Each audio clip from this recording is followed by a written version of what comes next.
here in game before I decide to pull him. Probably going to skip again. Don't really pull for a lot of male characters. Definitely pulling for the Saritsa. Also going to pull for the maid character. She looks really, really cool, and I really like her design. This male character, probably dependent on who he is running with. Out of all the male characters, he is the one that intrigues me the most. This dude, the purple eyes, he looks very fascinating. Probably not going to pull for him. The fairy guard, not 100% sure if I'll pull for her. I don't know. There's just something about her design that I just don't necessarily love, but we'll see. I might end up changing my mind in game whenever she gets released. What are you? You look gorgeous. I don't want to touch you, but also I am going to. Thank you. I only have enough pulls to go up to her 50-50. 10 pity in.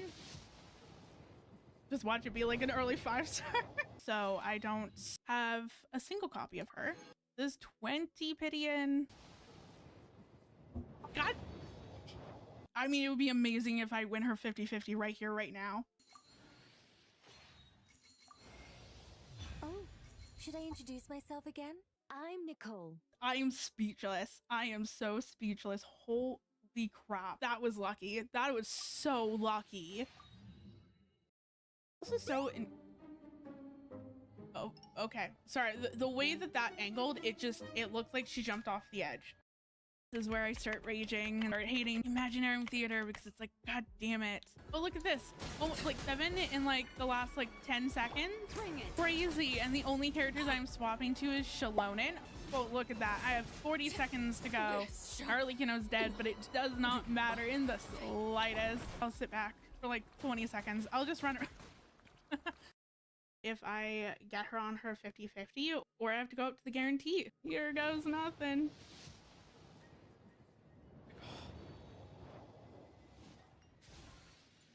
Okay. Nobody panic. Okay. Oh, I'm so scared. So nervous. Okay. Pleasure to meet you. I'm Nefer, head of the Curatorium of Secrets. Oh, You may thank have God. heard a few rumors about me, but don't let that trouble you.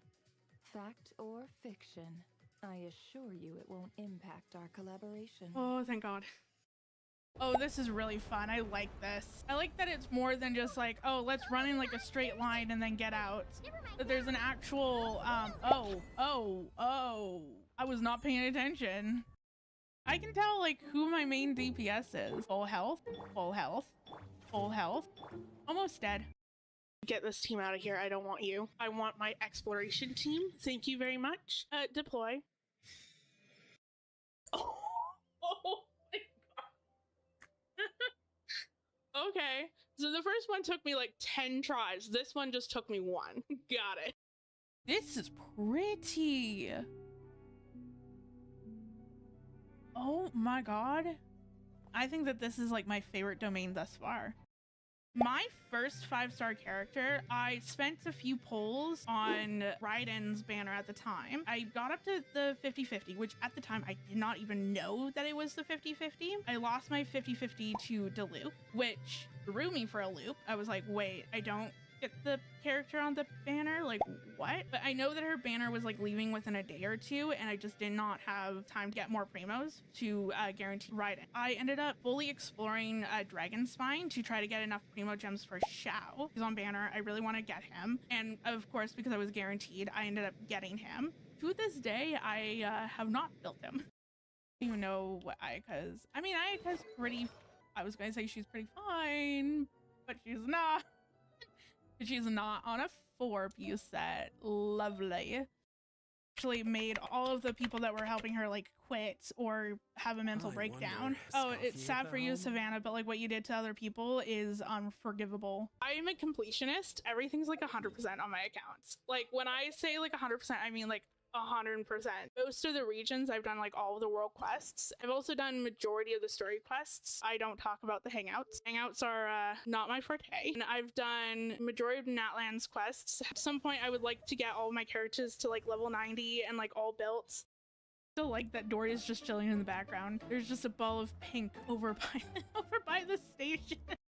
I'm thinking of pulling for her. She definitely seems really cool and interesting. I can't wait to learn more about her. Him, I don't know. Don't necessarily pull for a lot of male characters. They just don't interest me for a lot of personal reasons. Ballerina girl, she looks interesting. She just reminds me a lot of Eula. I don't know. I vibe with her, but I also don't. I feel like I need to know more about her and potentially see her in game before I decide to pull. Him, probably going to skip. Again, don't really pull for a lot of male characters. Definitely pulling for the Saritsa. Also going to pull for the maid character.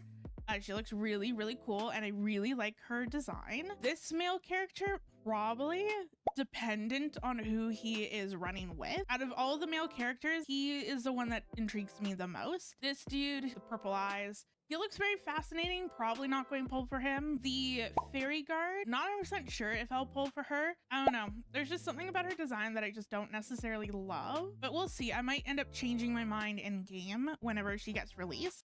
What are you? You look gorgeous. I don't want to touch you, but also I am going to. Thank you. I only have enough pulls to go up to her 50-50. 10 pity in. Just watch it be like an early 5-star. So I don't have a single copy of her. There's 20 pity in. God. I mean, it would be amazing if I win her 50-50 right here, right now. Oh, should I introduce myself again? I'm Nicole. I am speechless. I am so speechless. Holy crap. That was lucky. That was so lucky. This is so oh, okay. Sorry. The way that angled, it looked like she jumped off the edge. This is where I start raging and start hating Imaginarium Theater because it's like, God damn it. Oh, look at this. Oh, like 7 in like the last like 10 seconds. Bring it. Crazy. And the only characters I'm swapping to is Shalonen. Oh, look at that. I have 40 seconds to go. Arlecchino's dead, but it does not matter in the slightest. I'll sit back for like 20 seconds. I'll just run her. If I get her on her 50-50 or I have to go up to the guarantee. Here goes nothing.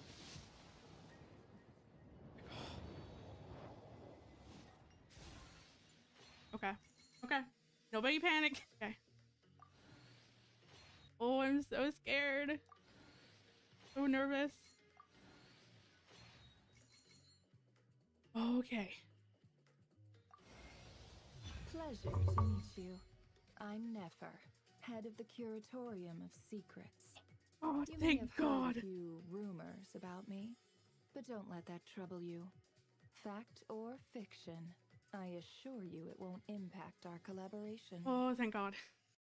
Oh, this is really fun. I like this. I like that it's more than just like, oh, let's run in like a straight line and then get out. That there's an actual, I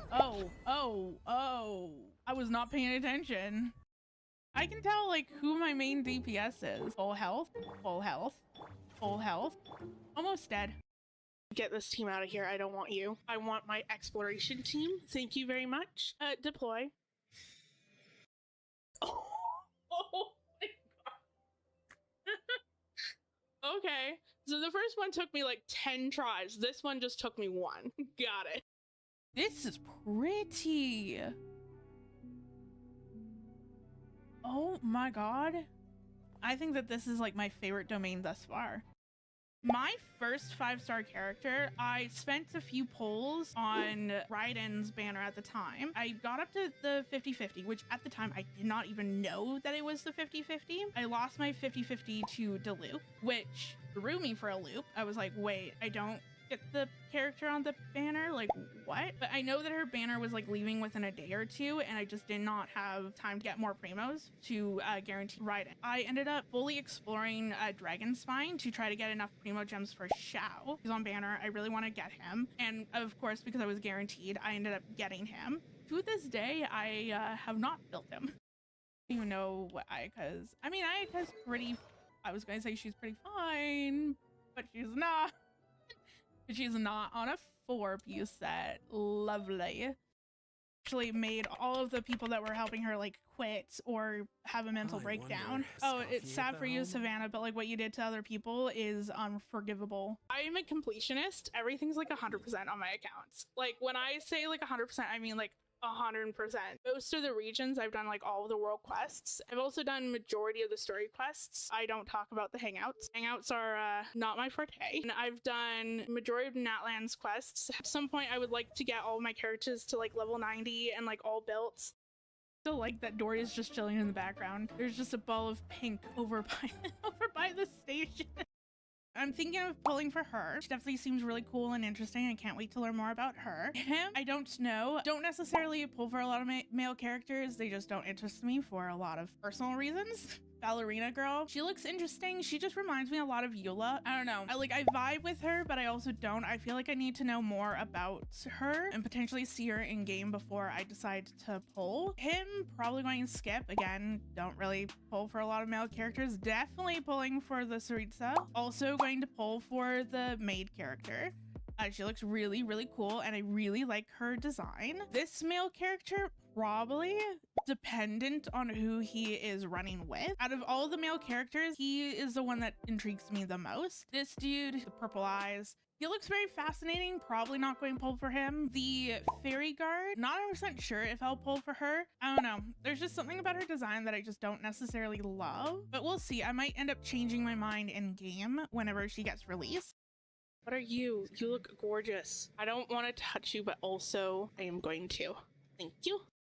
I only have enough pulls to go up to her 50-50. 10 pity in. Just watch it be like an early 5-star. So I don't have a single copy of her. There's 20 pity in. God. I mean, it would be amazing if I win her 50-50 right here, right now. Oh, should I introduce myself again? I'm Nicole. I am speechless. I am so speechless. Holy crap. That was lucky. That was so lucky. This is so oh, okay. Sorry. The way that angled, it looked like she jumped off the edge. This is where I start raging and start hating Imaginarium Theater because it's like, God damn it. Oh, look at this. Almost like 7 in like the last like 10 seconds. Crazy. And the only characters I'm swapping to is Shalonen. Oh, look at that. I have 40 seconds to go. Arlecchino's dead, but it does not matter in the slightest. I'll sit back for like 20 seconds. I'll just run around. If I get her on her 50-50, or I have to go up to the guarantee. Here goes nothing.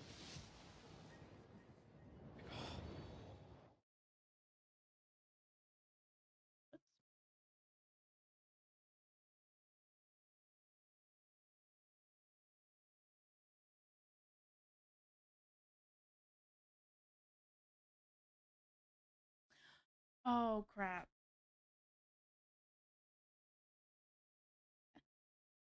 I did it again where I did not open OBS as administrator.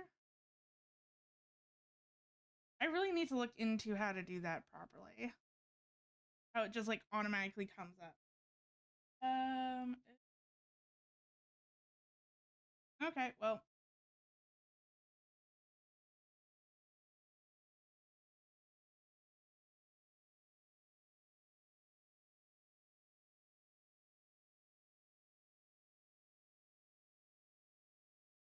There we go. Hold on 1 second. What do you Hey.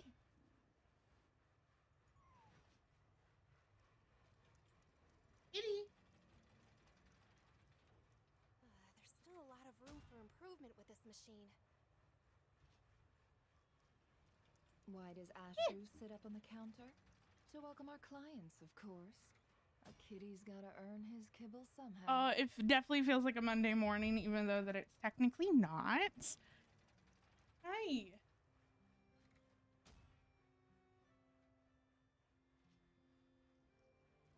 There's still a lot of room for improvement with this machine. Yes, I know. I know. Tell me your woes. Yes. Huh. Okay. Oh, hey. Cinder. Hey. There's still Hello. How's it going? this machine. Sorry for the very chaotic start.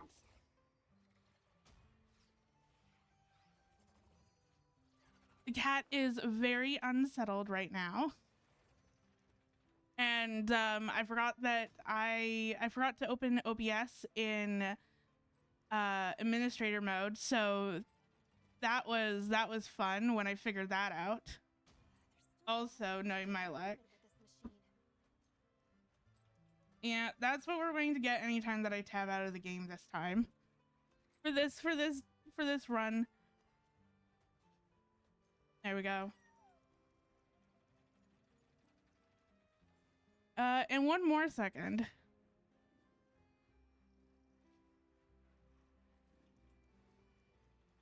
There's still a lot of room for improvement with this machine. There's still a lot of room for improvement with this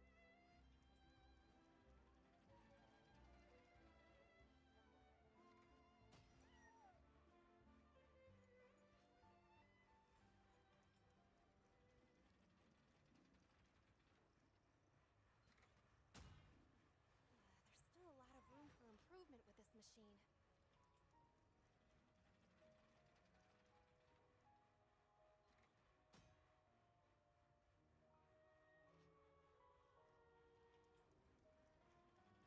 Emotions are like a raging torrent that surges through the mind. More often than not, if you try to hold them back, you'll be swept away by their unstoppable force. And if you try to ignore them entirely, you'll end up tearing yourself to pieces.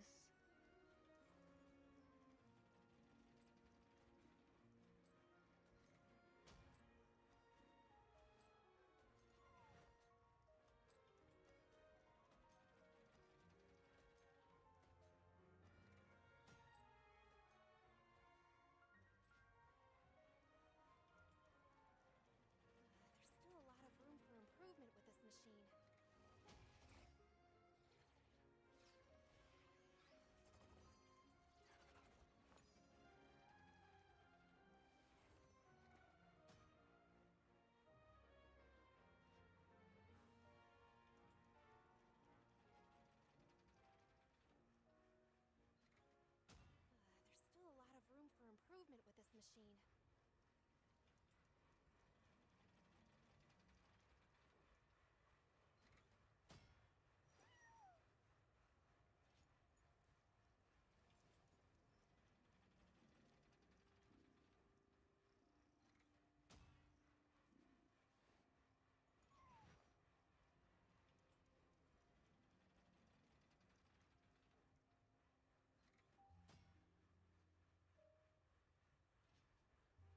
There's still a lot of room for improvement with this machine. There's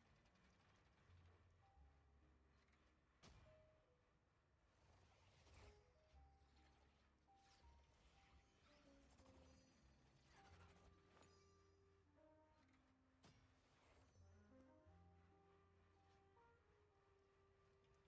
for improvement with this machine.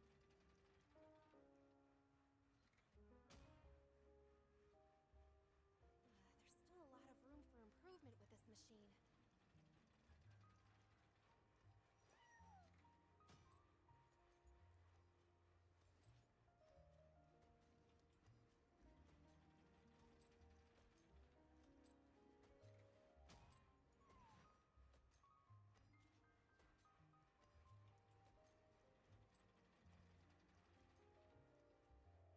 Because I muted my mic. Thank you. With this machine. As I said, it feels like a Monday, even though that it's not. Why does Ashru sit up on the counter? To welcome our clients, Okay. of course. A kitty's gotta earn his kibble somehow. I don't know. I feel like this stream is so chaotic at this point.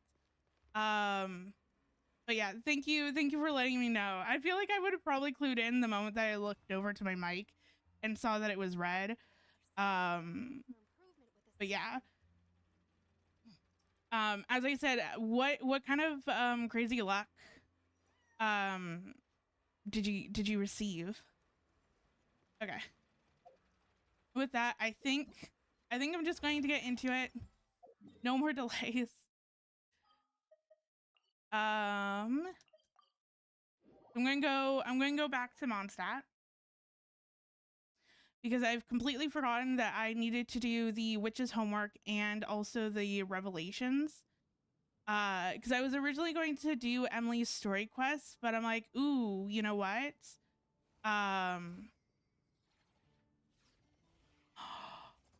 That's amazing. Oh, congratulations. That's really good.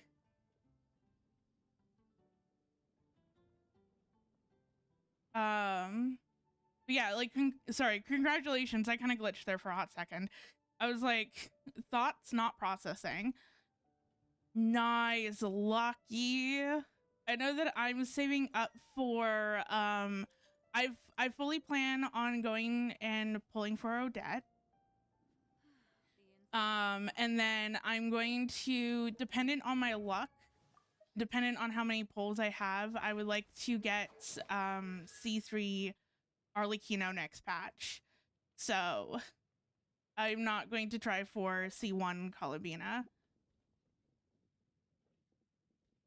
Also, I keep forgetting how to get to the witch's homework. I always think that it's like right in the library of Mondstadt, but it's not.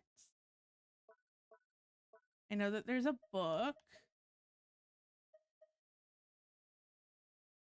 somewhere.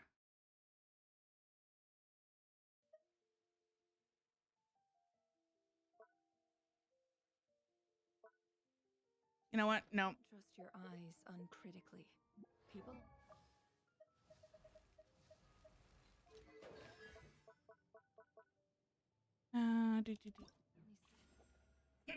There we go.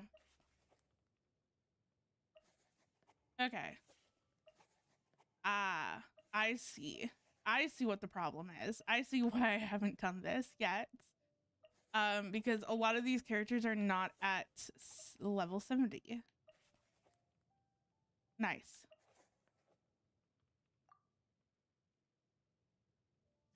Where are you? Oh, you're you. Okay. So,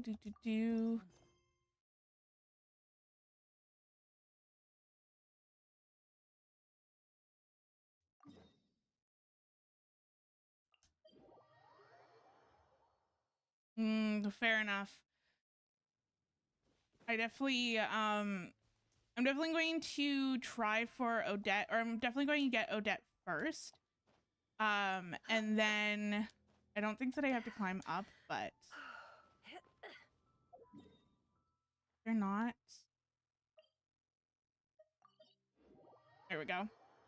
But yeah, I'm definitely going to try for Odette first, and then if I have enough wishes left over, then I will get. I'll try to go for the knave. Something?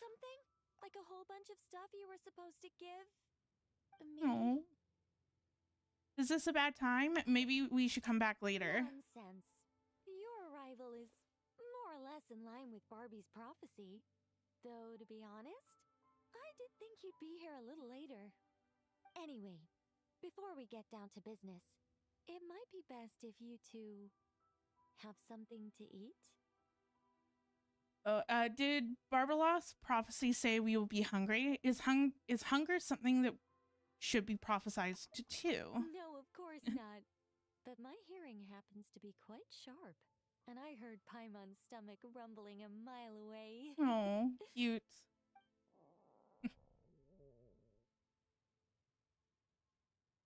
Whoa! Paimon's stomach is rumbling for two! We must both be super famished. How was I supposed to know that place would run out of steak? We ate all of the salad, but it just felt like a bowl of green air. Don't you worry True. about that. I'm not I a got fan of plenty salads cookies to either. bake, and as you know, nothing bad ever happened to hungry travelers who accepted food from a witch. I also know that Dern's quest is it's also day locked as well. That you need to, I think it's over like 4 days. You and Paimon munch happily on cookies and cake while gulping down tea. Strangely, no matter how much you eat or drink, the teapot remains half full, and there's always a fresh cookie and slice of cake on your plates. Paimon's so full. No matter how much she puts in her tummy, there's always more on her plate. Is this what mages' tea parties are like? Of course. You can't have a tea party without an ample supply of food and drink. Though it's true, it is hard to display an appropriate magely elegance after stuffing one's face. That's why the teapot is usually only half full, and there's only one cookie or piece of cake on each plate. Paimon really can't eat anymore. She's coming apart at the seams. Can we get down to business now? Sorry. All right. I gather you're here to deliver my homework. The one that Barbie prophesized? You knew all along just how... So just now, Barbeloth was... Nothing of the sort. We were discussing something completely different. The moon's massive shift has knocked her hydromancy out of whack. So she needs to head back for a while to undergo a period of silent meditation. While she's away, I'll be taking over responsibility for everyone's homework. I also plan to help her add the next round of homework to the dictionary. Huh. You can just swap the person in charge like that?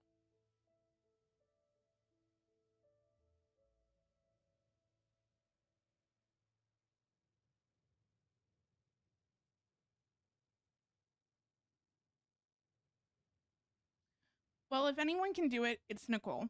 Sorry, Not like I had much choice. Before Barbie and Alice even told me about it, they'd already inscribed my special homework in the dictionary.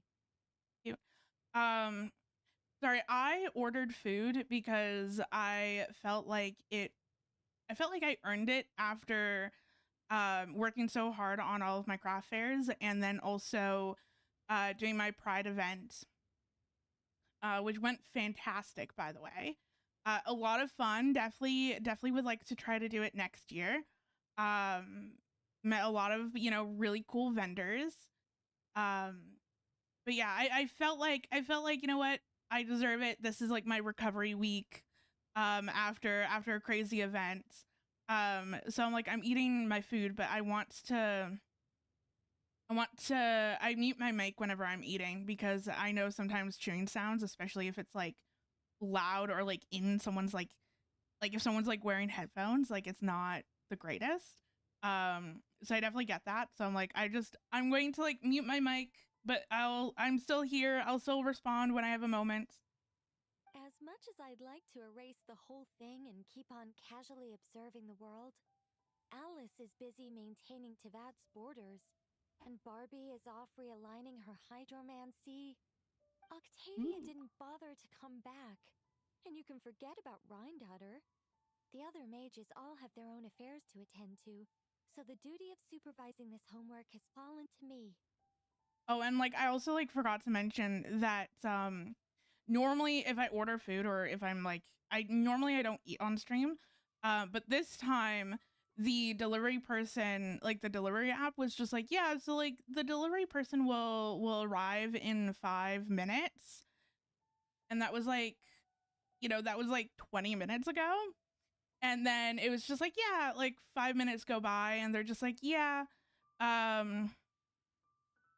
like, yeah, like the delivery person will be in, here in 3 minutes. I'm like, okay, cool. I just won't start stream for like a few more minutes. And then I check back at my app and it's just like, yeah, so like the delivery person will arrive in 6 minutes. And I'm like, excuse me? Like, this keeps fluctuating. It's been like 20 minutes. Where's my food? So I'm like, you know what? Screw it. I'll just start stream. And then as soon as I started stream, it was like, yeah, so now your delivery person's here, as it always goes. I didn't realize that the Hexen Circle was so busy. Now that you mention it, there's quite a lot of you.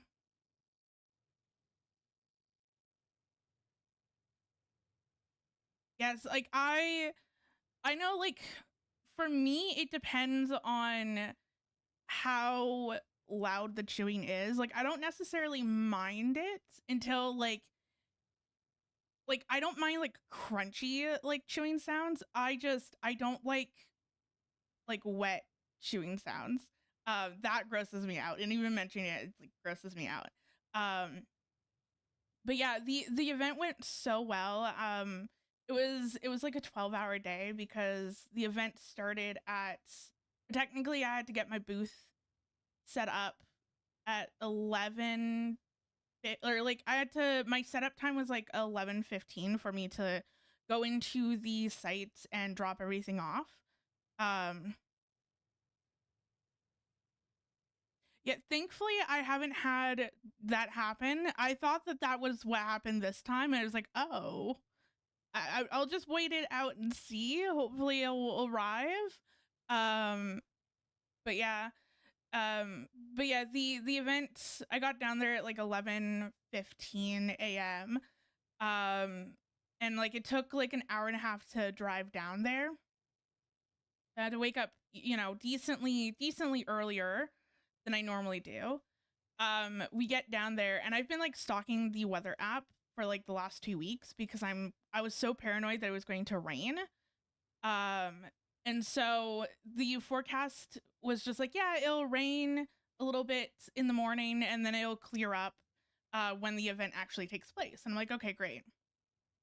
So we're getting down there, and it's kind of like sprinkling a little bit, you know, a little bit of drops of water, whatever. We get down there, get everything out of the car, set up the canopy. And then the moment that we finished setting up the canopy, it just started to rain. But it was that thing where every second the rain got heavier and heavier until it just downpoured. And it just like downpoured for like 20 minutes, and then everything was fine. But I was so happy. I was so glad that I was able to get the canopy set up before that. And then I basically just quickly moved everything underneath the canopy so nothing got wet. Or like some things got wet, but like not to the point where it was destroyed. Just like a little bit of droplets of water. And then the event started. It was fun. Made a whole bunch of sales. Like I sold about 100 stickers, which is crazy. And did some art trades with some other vendors. Yeah, like it was a lot of fun, and it's definitely something that I would do again next year if I can get into it. And it's also making me look at other Pride events that are happening kind of around my neighborhood as well. Because it's like I tried to stay on top of all the Pride events that were happening, but I felt like half of them weren't advertising that there was vendor applications available, and then all of a sudden it's just like, yeah, so here's the date for the event. We have like 30 vendors, and it's just like, but like, where was your application? I was stalking it good enough, but apparently not. So next year I want to write out a list of all the places that do like Pride festivals and try to get into as many as possible. But yeah. Here we go. You really are. I don't even know how long it's been since we all got together to make this a proper tea party. In any case, as long as I finish my homework, my story will be officially inscribed in the dictionary. After that, I'll be able to go back to observing and guiding. So, Traveler, Paimon, it's time to deliver your message. What's my homework? Oh, and since this doesn't count as a prophecy, just something Barbie and Alice came up with 10 minutes ago, there probably isn't any useful information to be found in that dictionary you're carrying. You're right, Nicole. We had a look before coming over, and there aren't any detailed instructions at all. There's only these 2 sentences. Nicole will fulfill her duty she definitely won't allow you to work for free. That's all that there is. All right. That first sentence was clearly written by Barbie, but I bet my bottom more it was Alice who added the second. Anyway, let's get cracking on this homework. Just let me think. Where should we begin?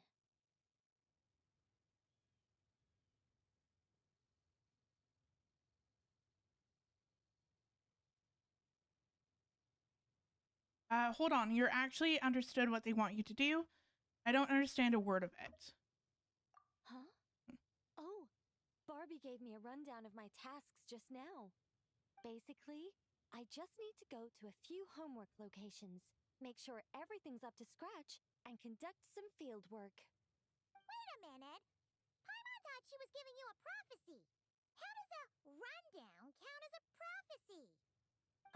Well, you see, I naturally view anything Barbie says to me as some sort of prophecy. Besides, when Barbie wrote this homework of mine, all she actually did was flip straight to the final page of my story and tell me the ending in advance.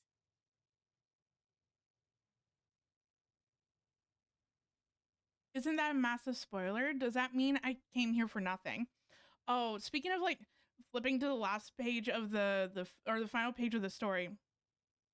When I was an avid reader back in high school, I know that I did that for some of the books where I was just very curious of what the final page said. A lot of times the final page doesn't really spoil anything because um it is like the last page, and so there's not really a lot of details of what goes on or like what happened. Like there's no like a lot of times there's not really like a lot of like wrap ups on the last page of the story. um but I was always curious about what the final page of a story would say. I know sometimes I would also flip to the beginning of the next chapter and just kind of like read a few sentences from there. And also, despite the fact that my cat has now had 30 minutes to decide if she wanted to come in or not, she now decides now is like the perfect time to do so.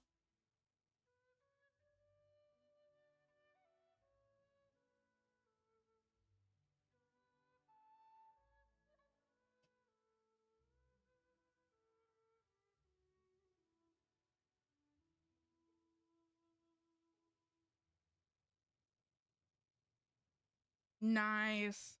Um yeah, like I back in high school, I don't do it.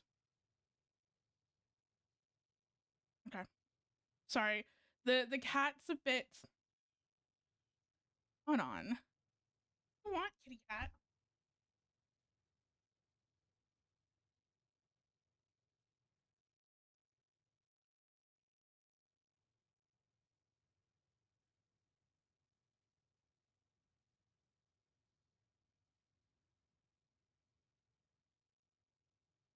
There you go.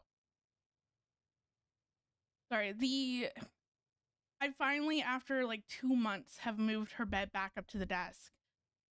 And now she's just unsettled again. I don't know what you want, kitty cat. Okay. Um but yeah, I back in high school I would read so much. I don't do that anymore just because I don't have time. And I feel like I kind of burnt myself out of reading back in high school. Um and but yeah, like I would read about an average of like 4 or 5 books a month.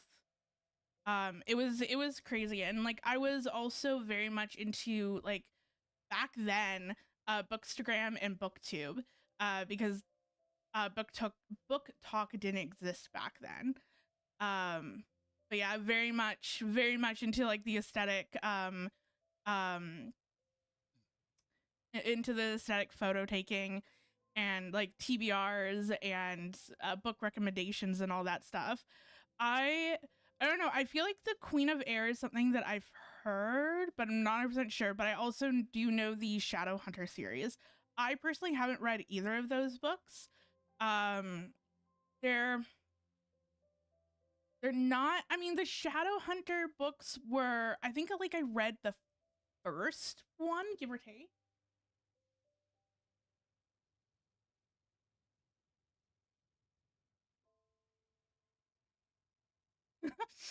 Sorry, I just heard something in the corner and I just looked down and the cat's just like sitting in a box.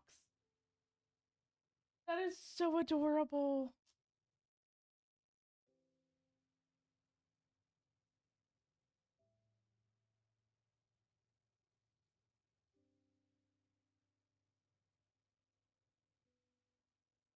Oh my.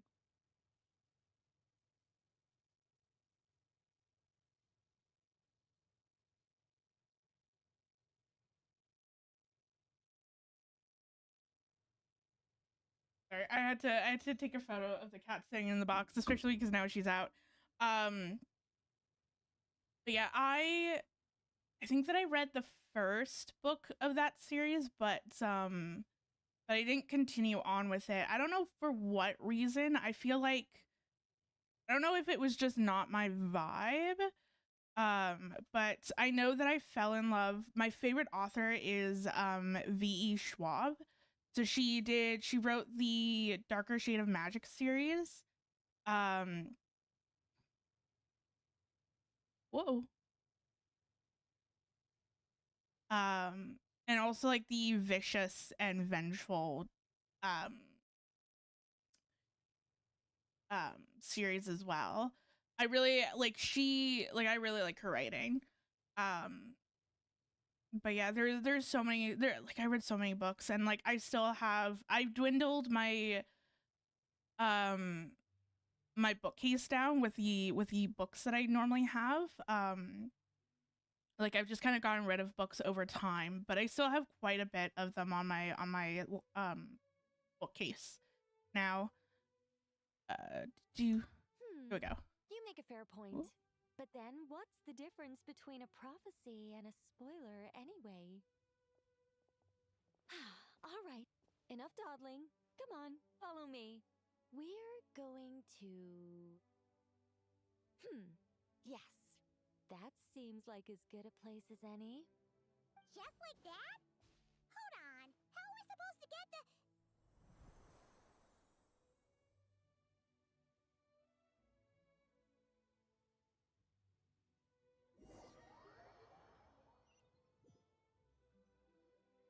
All right, we're here. This Sealy Court has some really great views, don't you think? See that spot over there? That's the starting point.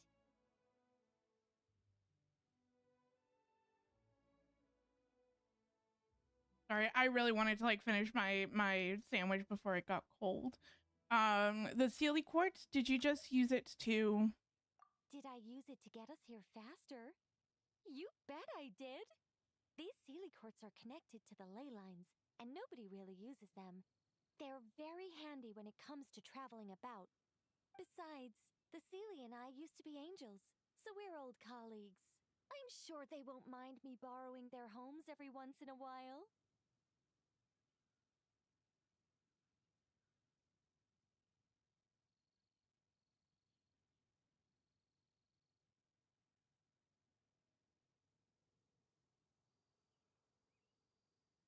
Okay. Hey, isn't this Ventia and I once performed a duet on that island in the distance. Also, going back to your comment, I do definitely hate when shows get canceled. And it definitely sucks that the the Shadowhunter series got canceled. I mean, it sucks whenever a show it just sucks whenever a show gets canceled in um regardless of if I've seen it or not, because there's always fans of the show, no matter how small or big it is. I know I don't typically watch a lot of TV, just because I don't have time. I don't have time to do a lot of things that I would like to do. But yeah, I don't typically watch a lot of TV. If I'm watching anything, it's VODs of people playing different games. Mostly just like Dark Souls and Elden Ring type games. But yeah, I don't even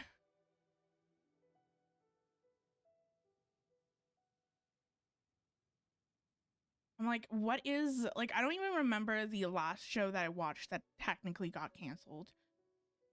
There's probably like one or two in there. But yeah. And I also hate that now not only not only are they canceling shows, they're also taking shows off platforms as well. Like the thing that bothers me the most is that Netflix removed Shira and the Princess of Power. I think that's the correct name. The newer Shira that Netflix did. It's a fantastic show. Netflix was like a co-producer on the show, and then it's just like Netflix is just like, yeah, so we're getting rid of it off our platform. And so now this show, basically, if you want to watch it, you have to watch it on illegal websites, which just like it's just like, why? Like, it just sucks. It sucks that and I know that this is like a very big topic going around right now, is like physical media, especially with Sony deciding to not do any more physical disc releases in 2028, I think. It's kind of sparked this discussion around the fact that um like we don't really own anything anymore, and that everything can just like disappear one day. And because companies can just decide whatever they want to do, even if you like purchase it. And that's also, I think Sony's also getting rid of 500 movies off of like people's purchase history. Like they've physically purchased the digital copy of a movie, and Sony is just like, yeah, so like you don't actually own that, so we're just, even though that you paid for it to technically quote unquote own it, we're just going to get rid of it. But yeah, I just wish, I don't know, I really wish that a lot of bigger corporations and bigger movies, or bigger corporations in like Hollywood and so forth and so on, start making things that are more creative and more that like are willing to take more risks. But it's also part of that is I also know that due to a lot of bigger companies not doing that, a lot more spotlight is being shown on indie projects and smaller budgeted projects as well, which I think is really good. So it's kind of like a catch-22. What do you want, Kat?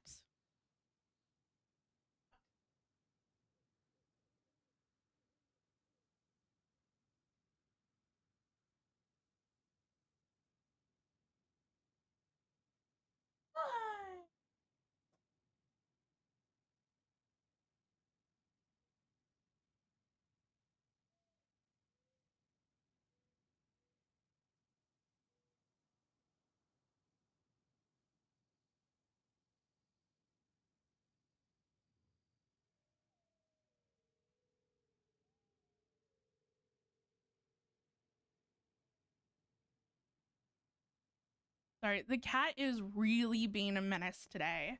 She wants into the room, but she doesn't want into the room. So now she wants out. But then in 5 minutes, she'll just be meowing at my door, being like, "Let me in, let me in." Oh, no worries. Thank you for joining. I really appreciate it, and hope you have a good day at work. But yeah, thank you for joining. I really appreciate that you tend to pop in every few streams.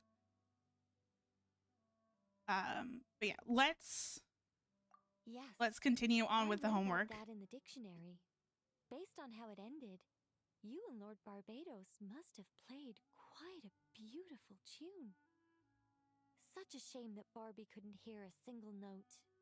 When Alice heard about it, she laughed so hard her hat nearly fell off. Ahem. How about we head to the next location, which should be...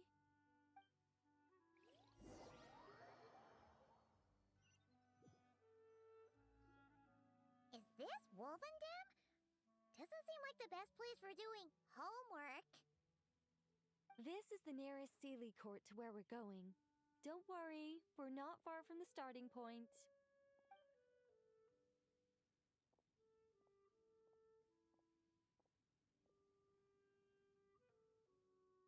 Whoa! Where did all those wolves jump out from? Mhm. Hey! We're not here to hurt you! We're friends with Razor! I love how, since Not Cry, there's actually wolves in Wolvendom. I think that that is so adorable. So, like, for the longest time, you didn't really see a lot of wolves. You saw the riff hounds, but like not actual wolves. And I also think that it's hilarious that it took until Nod Cry for them to add them in. The wolves have gone. I don't suppose this homework is for... Shh. Has that child not arrived yet? Perhaps we've come too early again. Not to worry. As long as he stands beside his Lubical, he can overcome any foe.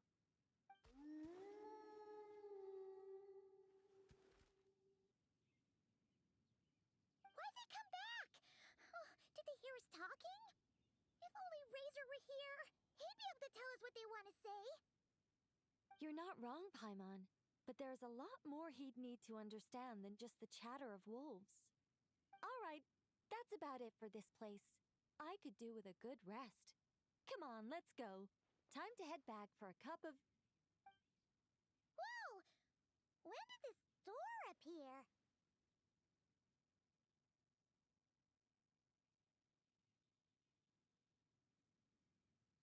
There's a note stuck to it. This style feels familiar. This looks like Alice's handwriting.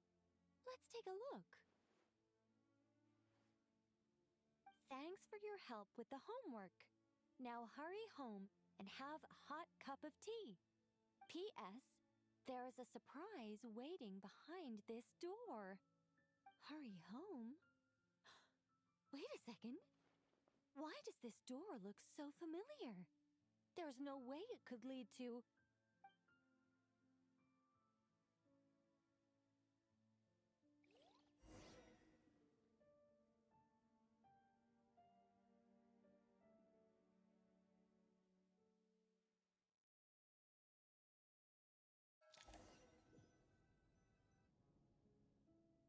Somewhere new? Hey, isn't this...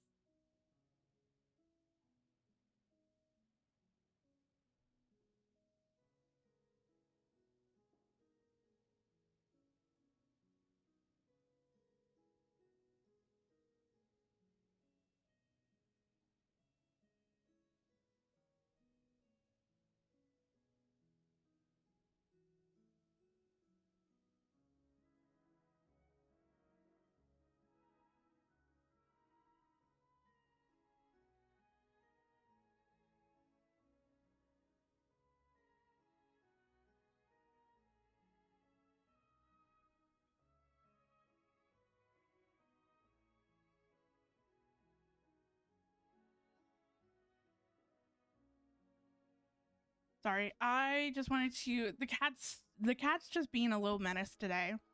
So I wanted to double check. Sometimes when she's a menace like this, it's because she either wants food or she needs some water. Like something, she just needs something. So I just wanted to go in and double check to make sure that she had some dry food. And like there was still some dry food left, but it's kind of crumbs. So I gave her some more, despite the fact that I did feed her some wet food like an hour ago. She was just like, no. dry food, please. So hopefully she'll settle down after this. If not, she's not going to be allowed back in my room because it's so distracting. I'm like, can you pick a spot and like sit down and sleep instead of just running around everywhere? Hold on, over there's a huge Sealy quartz in here. Cute. No wonder Alice wanted to borrow the lodge key. She said she wanted to set up a tea room, even though I told her I already had one. So this is a gift from Alice, but why would she give you a Sealy quartz? It symbolizes the completion of guidance, the end of a journey, and the fulfillment of prophecy. You've Ooh. followed Sealy before, right? Only when a Sealy returns to its Sealy court does its guidance come to an end. So, to give this unwelcome homework a clear conclusion, Barbie and Alice must have built a Sealy court right here. This is the only way for my story to be inscribed among everyone else's without interfering with their own homework. But you're not a Sealy, are you? Well, we're not all that different. Once upon a time, we were all angels after all. But that doesn't really matter. Hey, how's What's it important is going? what it symbolizes. It's like writing a novel. As long as the main outline is there, there'll always be a way to flesh out the details, so the pieces fall into place. As long as I take my seat, this homework of mine will be officially over. It's a nice touch, but it feels like the ending to a story written on the fly. If Anya were here, I'm sure she'd have come up with something more clever. I'm just playing through some of the witch's homework because I totally forgot that I needed to do this. And then I also want to do the witch's revelation as well. But yeah, it's the witch's homework. It's Nicole's one. I'll probably, I don't know, I'm debating on potentially starting Durin's story quest because I know that Durin's story quest is locked behind days. So it'll take like 4 physical real world days to complete. So I don't know. Part of me is like, I kind of want to start that so that I can start doing his homework. But yeah, I don't know. We'll see. I see. And here was me thinking it would end with a Don't treasure you chest. worry. That's an essential element as well.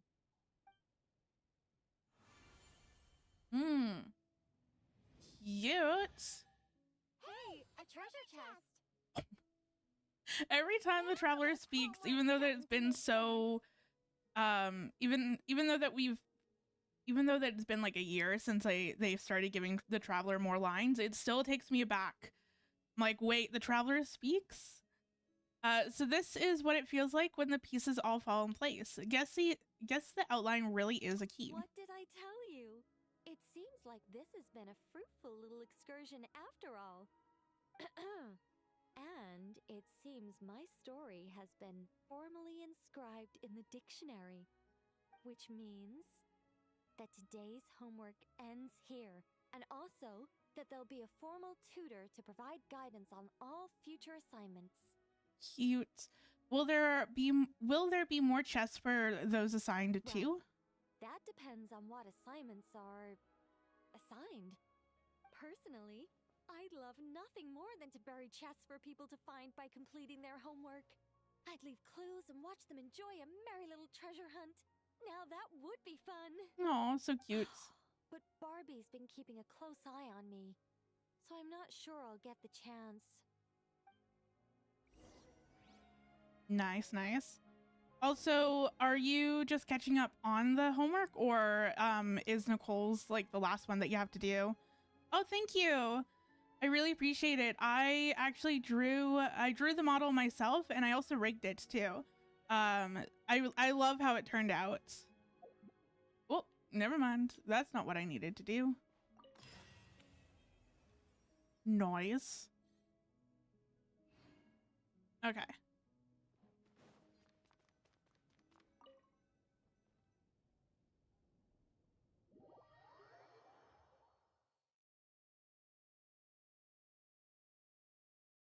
So that is now all done. Nice. What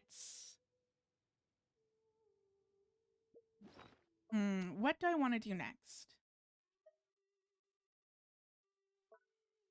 I also need to figure out what one of these books is a witch's homework.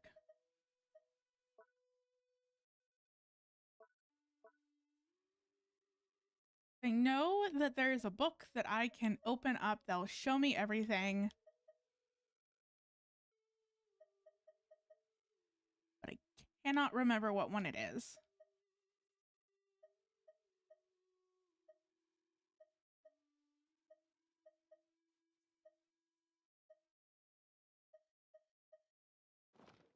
Why does Oops, Ashu that's not what I sit up on the I'll counter? just do it the other way. Can I do it? No. To go to one that I have not done yet. There we go. Okay. Because the only one that I have left to do is Durin. But I want to do Durin's story quest, Durin's story quest first before doing his homework. And yeah, I draw. I do a whole bunch of different artwork. I actually run my own small business where I sell all of my artwork on stickers, notepads, memo pads, keychains, and that sort of thing. I've been I've also just gotten into doing craft fairs. So last week I went to my local Pride event and I vendored there. But yeah, I've been drawing I've been drawing ever since I was a little kid. But yeah, Dern's is like technically the only one that I have left, or the only one that I can do. I don't have Klee, I don't have Albedo, but I do have Mona. She's at 51. Prune's level 1. Sucrose is level 60. 50. Okay. What materials do I need to level up those characters? So if I can just level them up to level 70, I think that that would be great, and then do their witch's homework. But that also begs the question of, do I have the material? So I just need to do one more of the, or technically not one more. I have to do a few more boss runs for him. Mona.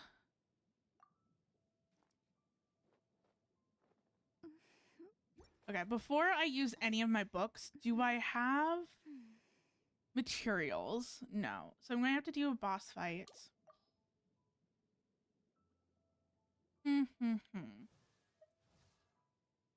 Who else? I know Prune, Razor.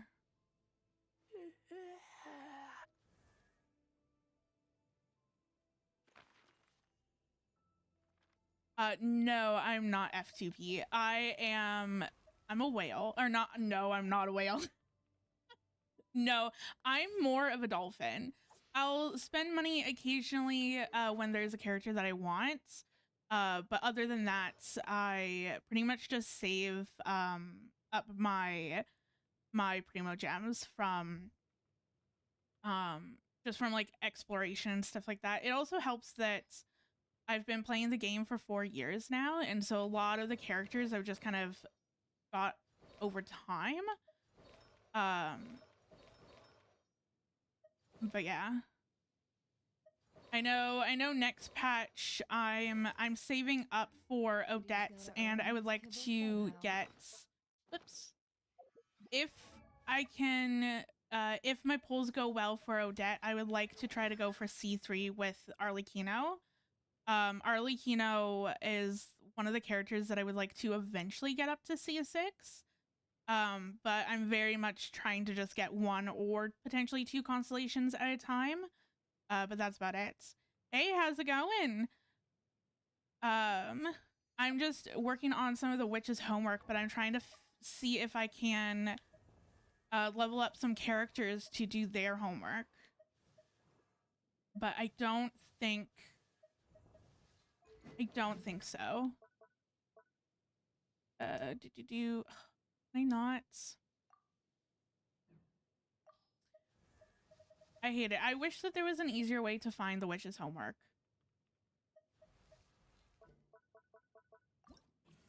Because it's Mona, Prune, Sucrose, and then Razor.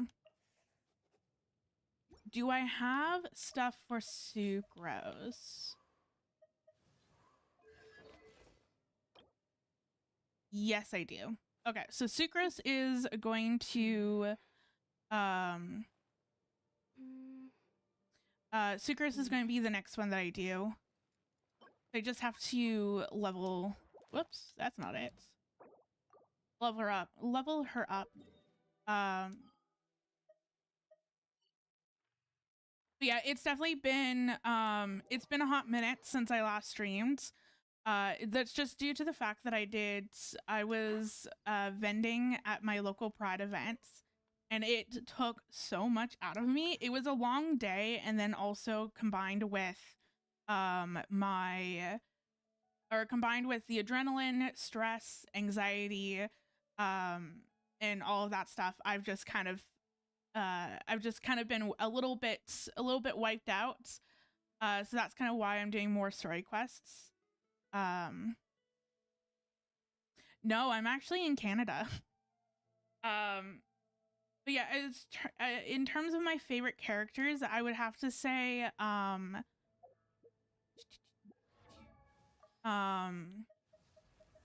Yulan is my favorite character. So this is her current build. I do have her signature weapon, and then she is Constellation C3. She is also one of those characters I would like to eventually get up to C6, one constellation at a time. She was one of my first limited 5-star characters that I ended up getting.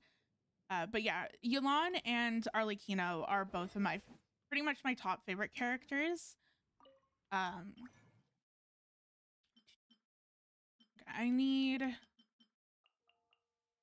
you. I don't know. I can't remember how much. Don't trust your eyes uncritically. I forgot how many chunks I needed. Where? There. Nice. Okay, and then I can level her up. Nice. And then I can do her witch's homework. Perfect. Accept quest. Given previous results, I should make a few adjustments to the experiment and ensure that the materials and equipment are all in order. Nice. Yeah, Canada's great. Totally not biased in that sentence. Hopefully the smoke isn't too bad where you're at. I know that it's been quite smoky for me due to all the wildfires around here. That's all like kind of blowing in. Normally I have my window open just to kind of get some fresh air. But I've been keeping all of my windows tightly shut. Just to not let any of the wildfire smoke travel indoors. As for the potion I need to make. Oh, Traveler, Paimon, what brings you here? We're here to help with your task. We wanted to see if you could use some extra hands. Also, that's right. They've changed Sucrose's voice actor. I haven't heard much of her new voice actor, so this is going to be quite interesting. Oh, you mean the one Mr. Albedo told me about? The one from the Hexen Circle? Well, you're just in time. The experiment is ongoing, and I was just about to work on it. Ongoing? So, you've been working on it all this time? Yes. It aligns with other research topics I've been working on, so it hasn't been too much extra work. Still. And that's good that the smoke isn't too bad for you. What? Is there a problem with the experiment? I've been unsuccessful so far. Oh, so it keeps failing, huh? It's not as simple as just failing. The whole theoretical framework behind this task is a bit more complicated than I imagined. So what's this task exactly? Oh, right. You still haven't told us what kind of experiment it is. One meant to develop a potion that can transform sweet flowers into a variant 16 times its normal size. That is to say, the formulation of Interesting. botanical augmentation reagent type 4, iteration 7. As you can probably guess, this is my 7th time running the experiment. Wow. So, basically, we need to make growth serum. Or the 7th version of one.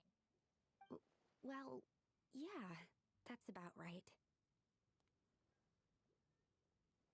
This is my 7th attempt, but I didn't make many adjustments to the formula this time, because both the theoretical principles behind this experiment and the products of the process prove there's nothing wrong with it. But you Interesting. haven't succeeded yet, right? Yes, I'm thinking that it's not my current formula that is wrong, per se, but rather, some other key element is missing. Oh. Then Paimon knows just what to do. Let us help. Perhaps we can try adding a little essence of Paimon. Well, that's why we're helping out. Wait a second. Paimon is not an ingredient. We could try. It's just, I would need to adjust the ratios in the original formula, and that might make the potion even more unstable. No, we are not trying that. Just show us the original. Oh, no worries. It's definitely I honestly forget that there is a delay. But yeah, no, it's just I mean it's typically normal for a delay to happen in terms of streaming. So it's nothing on your end that's causing the comments to show up late or anything like that. It's just how the streaming platform and like OBS works and stuff. Normally there's always like a slight delay. I think that I have it on where it's not as much of a delay, so it's pretty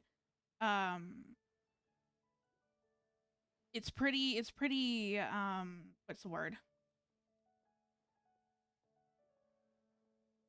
I don't know what I'm thinking, but yeah, like I've switched it so that there's not as much of a delay in between the broadcast and comments. So yeah. Here it is. That said, I'm still missing 2 ingredients. Now that we can help with. What do we need to get? I need spring water from Springvale to use as the base, as well as Eye of the Storm fragments. But that last one could be tricky. We've got this. Let's go. Nice. Let's tackle the Eye of the Storm first. And no worries. It's definitely like a lot of this stuff like viewers just wouldn't know because there's a lot that goes into streaming.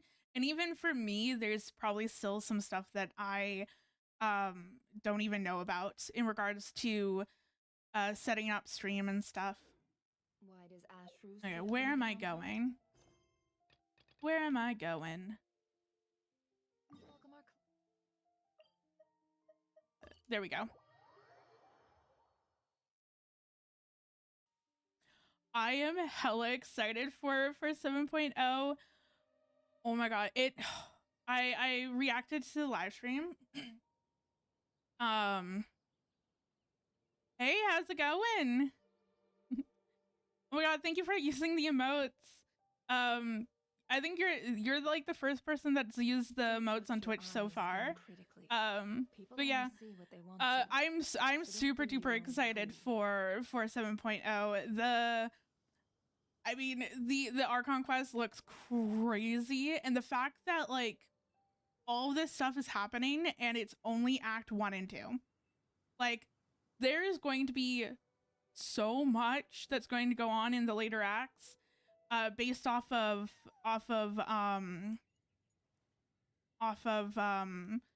based off of what we've seen so far. 7.0, the Sneznaya's Archon quest. I'm really looking forward to it. But like based off of the live stream trailer that we got the other day, it looks crazy, and I'm also excited to explore Sneznaya. Everything okay, everything that we've seen so far looks crazy. I mean, I'm really excited. Oh my god, I'm so excited. I know next week I'm going to be streaming 4 days, hopefully. If everything, whoops, I should actually shield up before I get hit. Alright, that's the first ingredient done. Oh my god, yes, they. That step usually takes me forever. We can get the spring water So, down like, there. I mean, as you can see, I have Anefa, so like Anefa's fine. Like I don't need a C1 or her weapon. I don't have Flynn's, but I'm not really intrigued in going for him. But like they definitely did us so dirty with having Odette and Arlecchino on the same phase. Like I flipped out when I saw that. When I saw the banners, I'm just like, no. I have some savings because I've gotten pretty lucky on my polling so far for both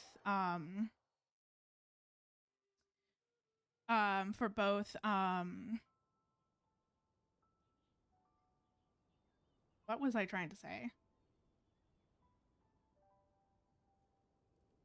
Oh, that's why. Sorry, I thought went away for a hot second. But yeah, my polling went really well for both Nicole and Sandrone, so I do have a little bit of a stockpile going up for them. Due to that. Tearing yourself to pieces. But yeah, I want to secure Odette first, and then I will try to get Arlecchino's C3.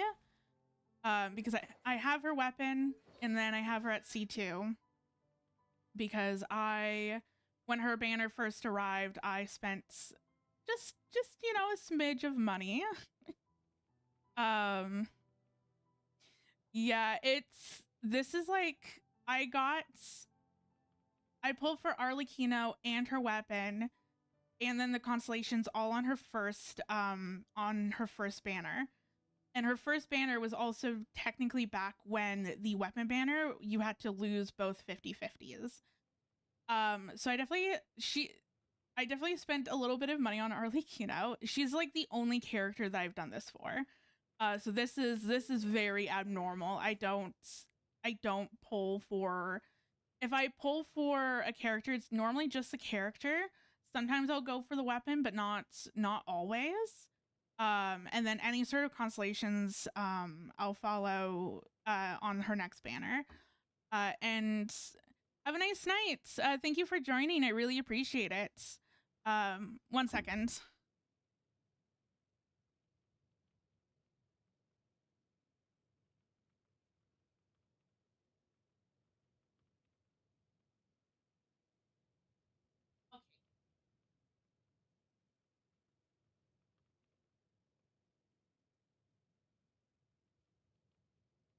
Go.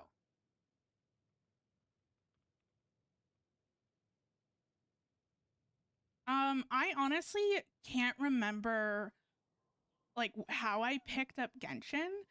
I don't know if I just saw it on like social media and thought that looked fun or what. I can't quite remember. But I know I feel like I picked it up on like a random day for like whatever reason. Especially because I wasn't like a gamer either. So I started playing Genshin on a very old, crappy laptop that did not meet the specs that I needed to be able to play it. It was very much evident when I started to get graphical glitches. So I think for like the first few months into playing Genshin, I deadass thought that that the Fatui just had blue sparkling assets. Like because that was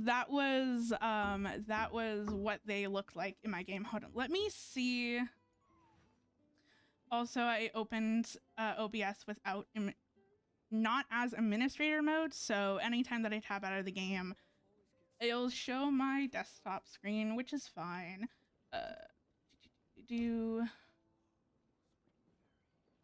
trust your eyes uncritically. People only see what they want to, so don't be your own fool. Let me see if I can pull this up real fast. Aha, yes.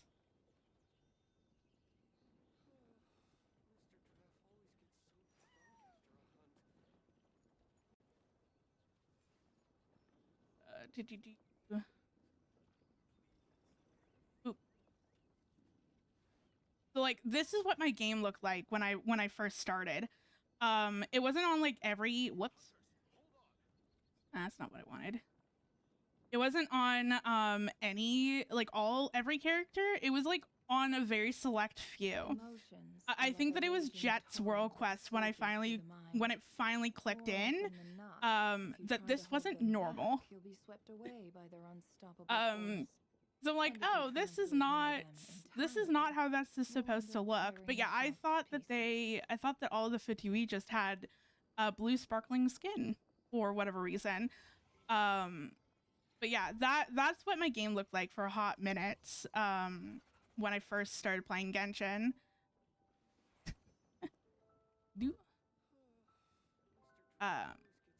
And thanks. I love my wallpaper too. I found it off of Google, so I don't know the actual artist.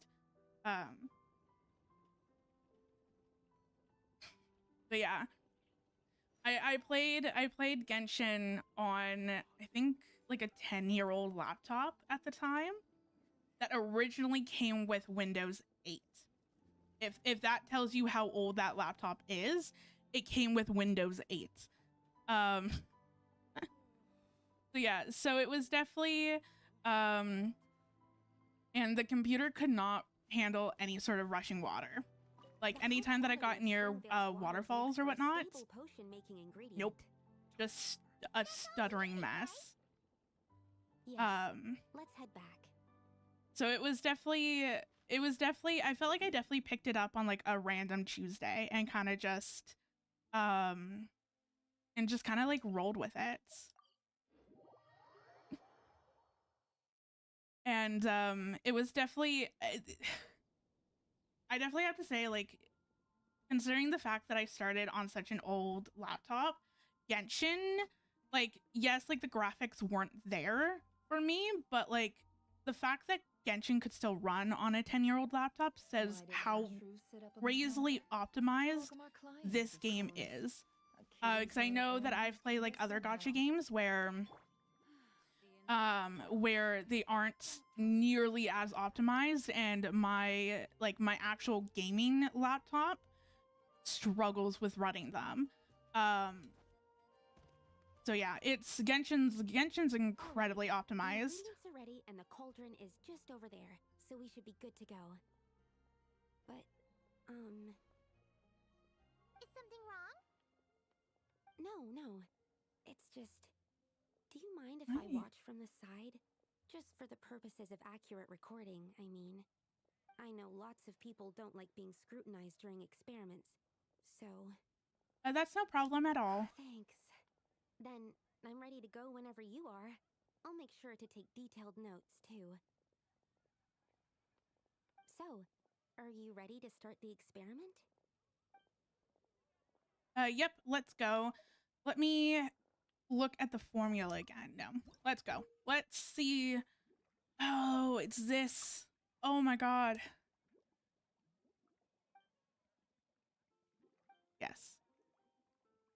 Oh, it's been a hot minute since I played like this mini game. Oh, I loved the making the potion making events that they had. I wish that they brought it back because that was so much fun. Okay, what?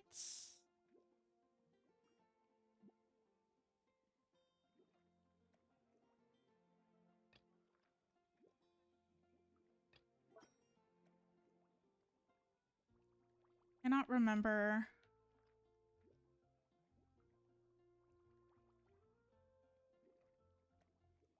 Okay, sounds good.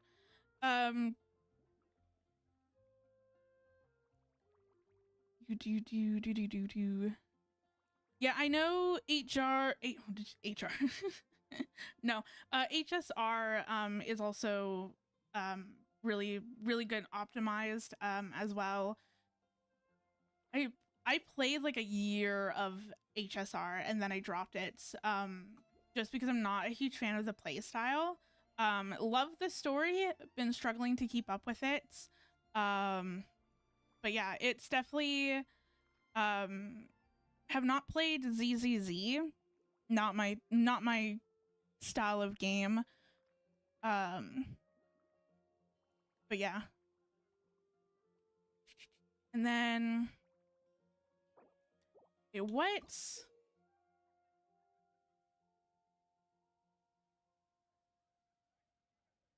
Okay, so that's that.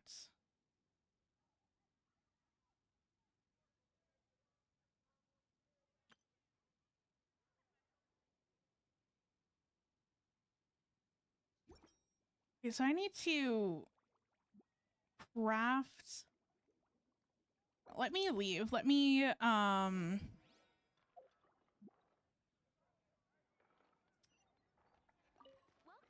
whoops. Ready to start the experiment?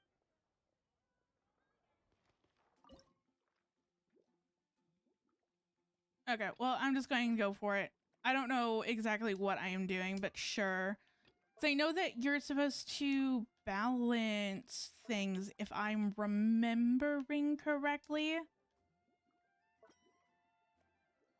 But I don't know.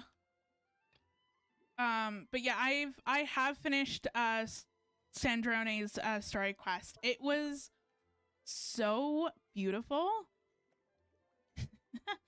um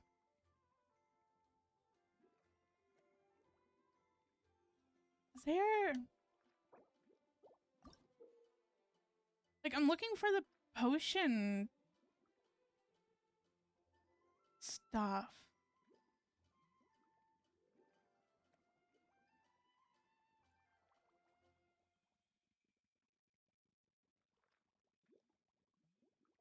Are you talking about Sandrone's quest line? Like go back to her house? Okay, sounds good. Thank you for joining. I really appreciate it. Okay, I'll just fill it up. And then I'll go back to the house once I'm finished this.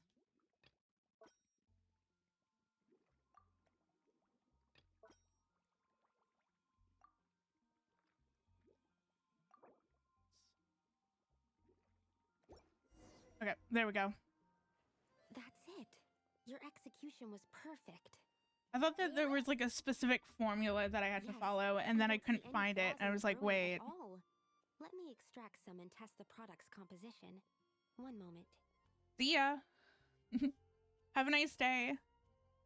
Yes, like I said, flawless execution. The potion is perfect. It's exactly what I was expecting. So? Was the 7th time the charm? Upon examination, it seems identical to the previous 6 iterations. Oh! Wouldn't that make the results identical? Interesting. Not necessarily. Experimental outcomes can differ even with similar variables all around. You never know what the result will be. That's what makes experiments valuable in the first place. Come, let's test this thing out. I planted some sweet flowers beforehand which we can use. We just need to douse them with the potion and see what happens. Okay. I'm going to go to Sandrone's house. Not that. Nope.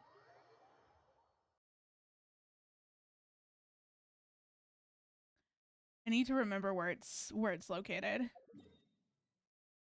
What?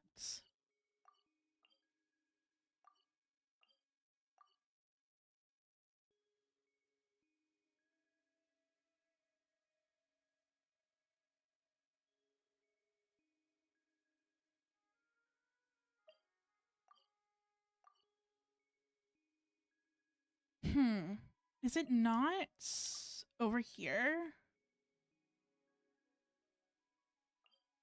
It's been a hot minute. Hold on.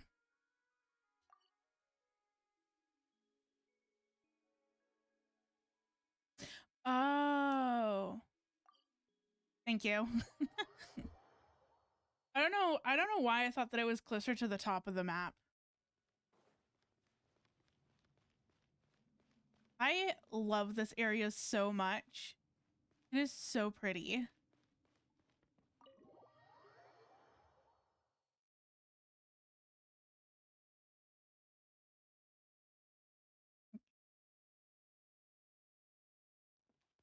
Nice.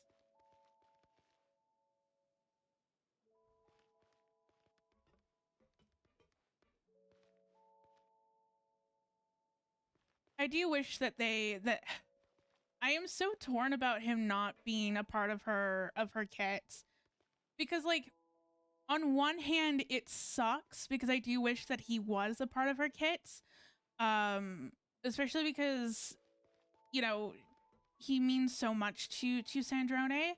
But on the flip side, it definitely does show consequences to a lot of people's actions, or like to what happens in game, because I know for the longest time we'll do stuff in game, and then there's like no repercussions, or there's no consequences, or like nothing about the world changes. And so I like that now we're kind of getting to see more permanent changes, or affection, or things that are affected due to our choices, or due to the things that are happening in the story. But also, I do wish that he was a part of her kits. It's definitely a love-hate relationship with this decision, but that is so neat and cool. Thank you for showing me. Now back to Sucrose's west.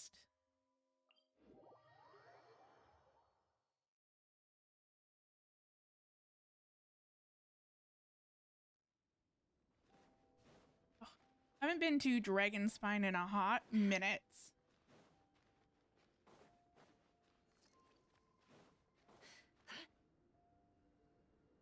Alright, we poured the growth serum on the flowers. Is that all we need to do? Yep. The flowers need to fully absorb the potion, so it might take some time before we see a reaction. It's also so interesting. I wasn't playing when they had Albedo's story quests, but I definitely seen clips of it, and I think that I've seen a playthrough of at least one of them.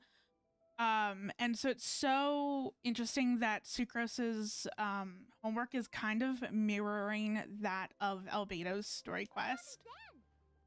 Especially like with the growth serum, and with trying to 12 to 14 times their normal size, make the plants bigger, considering that there was a whooper flower that was wreaking wrecking What's the problem with the growth serum then? No. If it was just hit the causing formula issues. time again, resolving all kinds of issues that arise when inducing small plants to grow larger. Issues like ensuring that the leaves don't get too large, strengthening root diameter and load-bearing capacity, calculating how the increase in surface area might affect sunlight exposure and nutrition. So, why isn't it working then? Because the flowers cannot transcend. As above, so below is one of alchemy's guiding principles. Alchemy seeks mastery over matter, but this world has its limits. It's like a specification etched into the law that governs all things.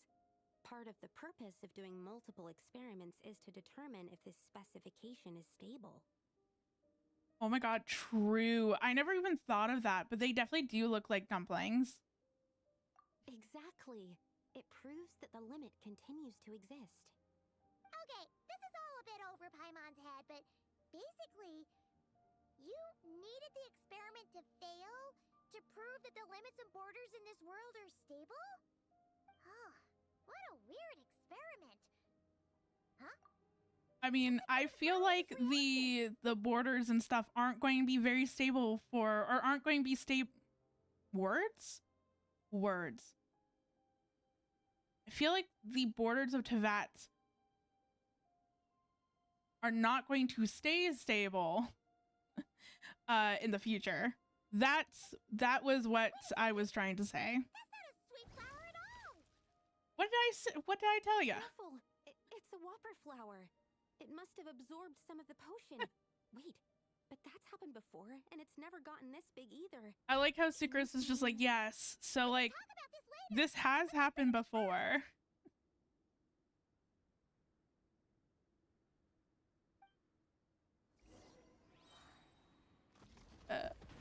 Do not fret. I have, I think, my strongest team. Branch into song. Can't hide the truth. Let's see. Nice. Just like one hit. Phew, we did it. Even at that size, a whopper flower is just a whopper flower. But, was it supposed to get that big? I could only make a rough estimate during the battle, but it looked at least 16 times its original size, maybe even larger. This means that the experiment worked. Wait, but isn't that a good thing? I'm still not sure what the implications are, but if further attempts succeed in reproducing this result, that means that something's different. Perhaps the limits and laws of this world are changing due to some unknown factor. That's literally what I just said like 2 minutes ago. But from an alchemical perspective at least, expanded boundaries means that more possibilities are now open to us. Either way, this brings my task to an end. Seems so. That said, it could also be an effect of the person who made the potion. There could also have been something special about this particular whopper flower. There's a lot that still needs to be confirmed, so I suppose this task opens the way for further questions. Well, we're here if you ever need some help. Could we try using that growth serum on Paimon? Just think about it. Paimon could probably beat a whole gang of treasure hoarders to a pulp if you were 16 times bigger. I have my doubts. The only reason the serum worked on the whopper flower was because its internal structure was similar enough to a sweet flower. If you drank some, you might become 16 times bigger, but you might also turn into a plant-based life form. Yeah, nope. That's not happening then. Oh, by the way, Paimon wanted to ask, why is all your research focused on things like sweet flowers and sunsettias? Oh, that's simple. Both sunsettias and sweet flower nectar taste sweet. Interesting. So in that sense, accidentally making a whopper flower 16 times bigger comes with a hidden benefit. Because whopper flower nectar... Tastes exactly like sweet flowers? That's right. Once I've extracted the sugar from the nectar, I'll give you some. It's a 2-for-1 special. Nice. Okay, so that is now all complete. I think I'll probably move on to the revelations instead of focusing more on the homework, especially because I don't necessarily want to use my resin to farm for bosses for the characters, nor do I want to use my my leveling books or my XP books to level them all up. Hey, how's it going? I just finished Sucrose's witch's homework. Now I'm debating on what else, what's the next thing that I want to try to tackle, because I do have a few other characters that I still need to do their witches homework, but they're just not leveled up currently. But I don't think that I'm going to spend the resources to level them up, considering the fact that we're going to Snezhnaya. I am dual streaming on YouTube and Twitch. So someone from YouTube popped in, which is the reason why I technically have chat on screen, or not technically, but it's the reason why I had chat on screen. So that way then if people from different platforms pop in, other people from other platforms can still see their message and interact with them. So don't be your own fool. But yeah. A radish veggie soup. But yeah, I don't think that I want to have I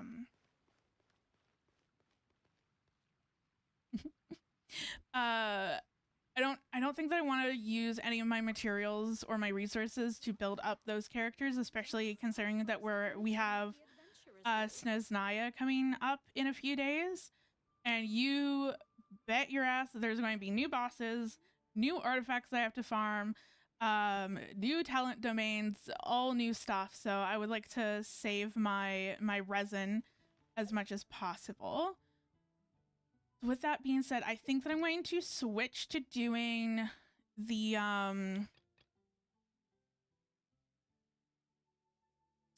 ooh, I still have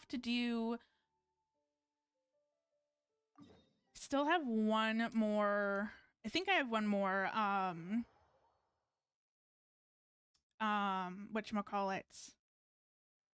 Whoops. One more thing for Nicole's story quest. Whoops. Let me do that first, and then get that out of the way. I also still need to do Colabina's stuff. I'm really bad at doing weekly things. So I tend to, or weekly or daily things, because I tend to forget about them. This must be the final door, right?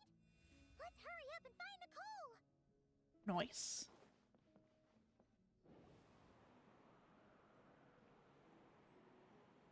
Look at the time.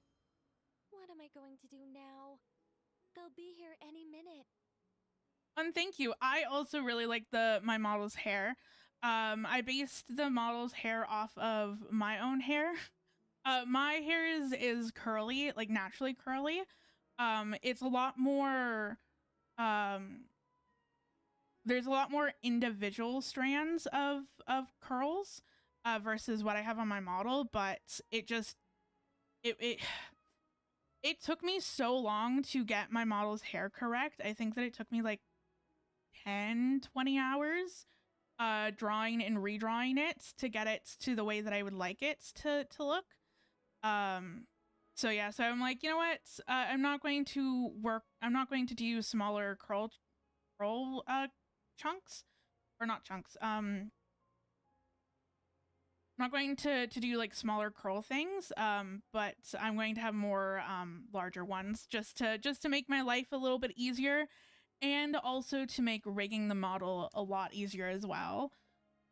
Hello, Nicole. We're here. Hey, why are you pushing us out? Oh dear.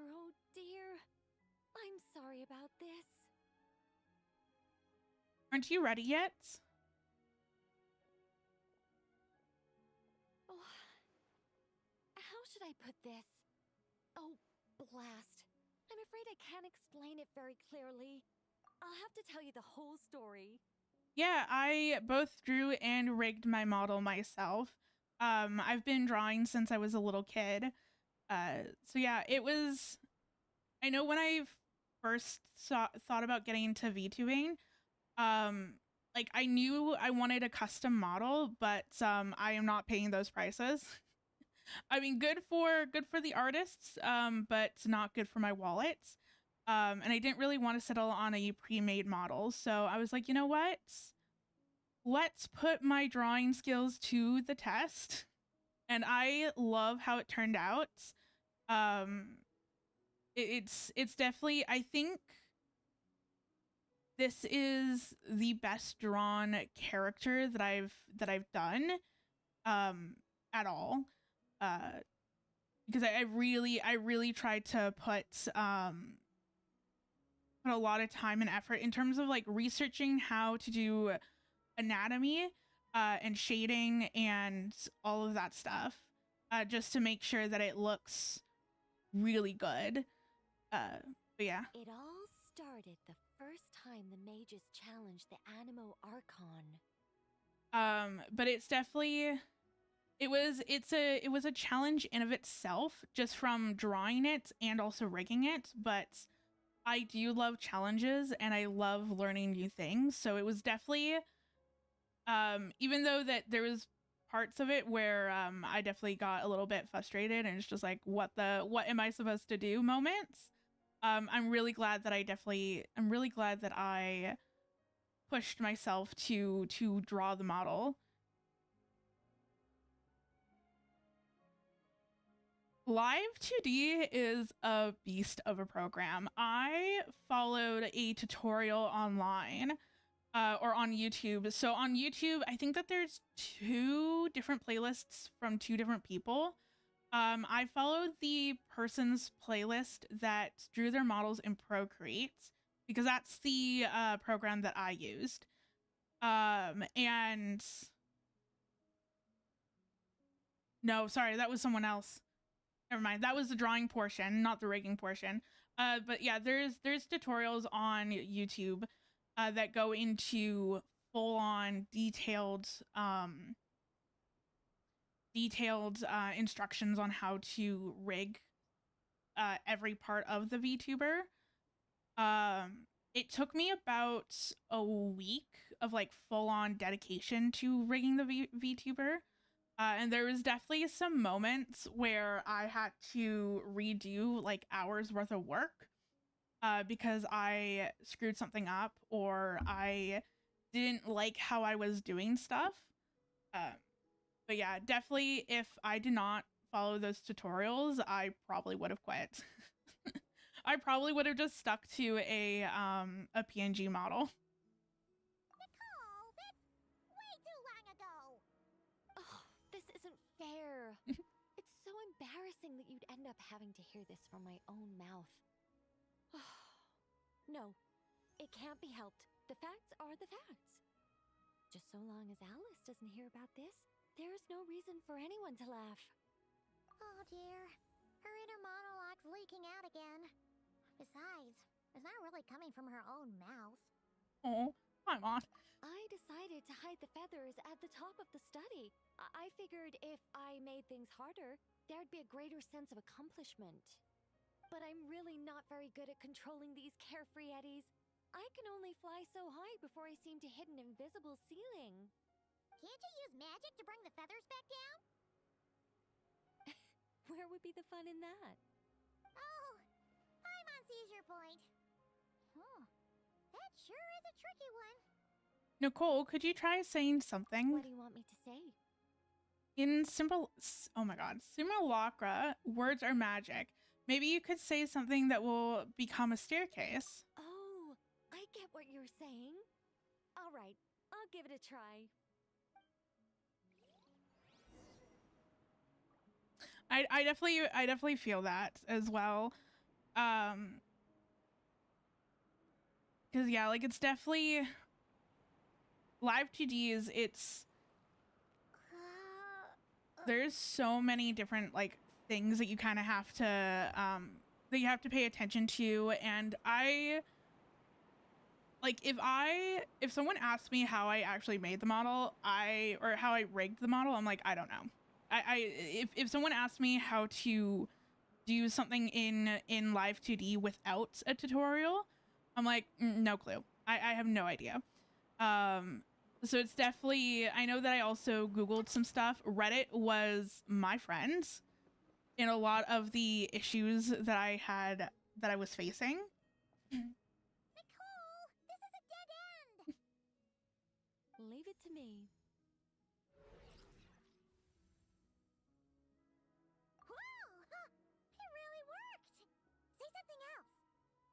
Leave it to me. Leave it to me. Leave it to me. Cute. You're just repeating yourself. There we go. Let Yeah, the I light definitely, shine the way whoops. Don't want to go too far. I definitely don't, whoops, I should actually pay attention. Anytime that I want to like add something to my model or whatever that I have to rig in Live 2D, I'm just like, I don't want to. I'm like, I've served my time, no. And oh my god. And apparently I have to start right from the beginning. There we go. But it's like I've served my time in Live 2D. I don't want to go back. Oh my god, can I actually? Okay.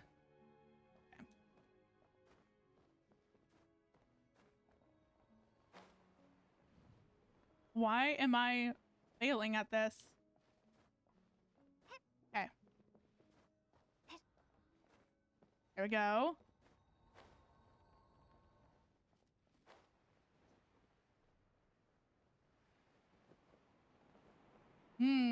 Okay. Let's. Okay.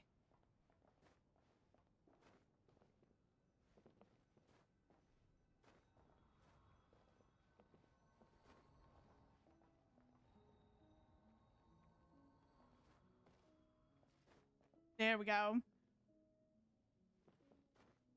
What? No, no, no, no.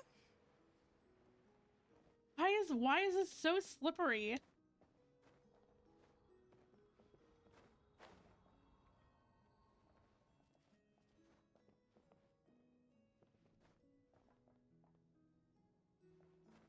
Okay.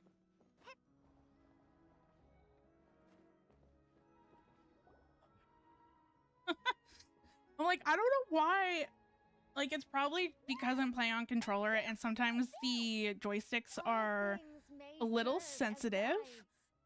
guides. The scriptures filled with But like names there was like divine. always like these like little Words lips in and between each chapters thing, and then the intertwined, character would get and stuck on angels it. act with deeds aligned.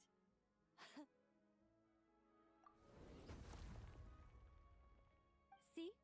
All taken care of. And then because it's a domain, I can't climb up anything.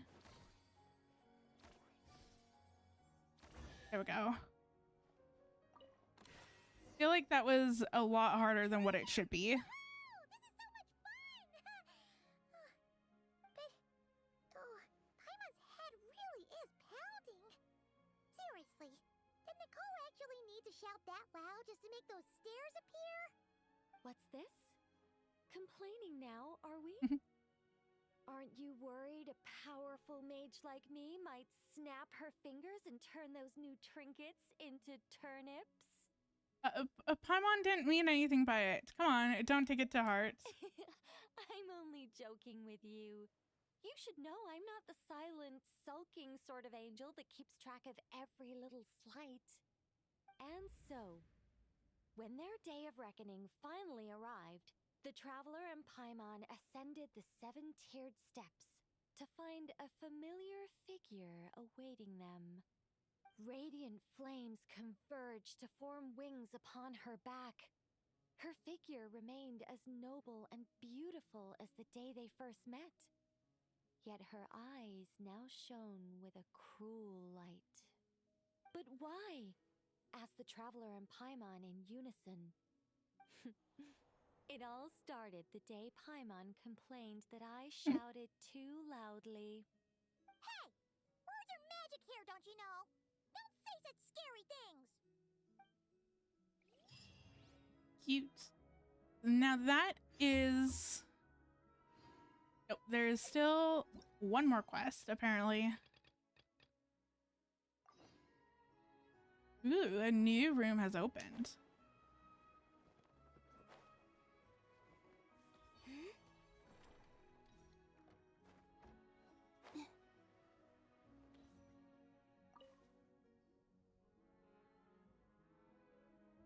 Welcome back.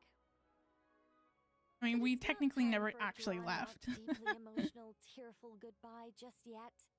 After all, you haven't finished your tour of my little lodge.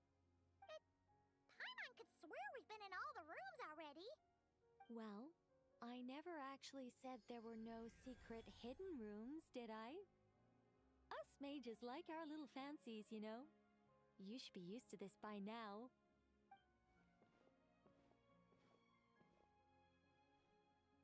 This way, if you please.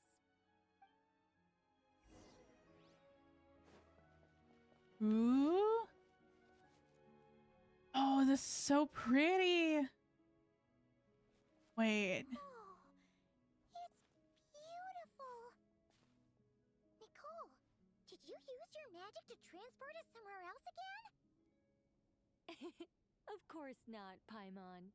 You're still very much in my lodge. But who's to say my lodge can't Whoops. also contain this beautiful world? Oh. I was like, I'm looking around. I thought that if I don't like actually follow Nicole, then I wouldn't start anything As because I one wanted of to like the look fixed this around. observation points for changes in the world, I require it to have excellent visibility. Just as a sculptor needs a chisel, a writer needs both pen and ink. So I know that this is very much reminiscent of the loading screen when you load into Genshin. I believe that this is also... Would it also be considered Celestia?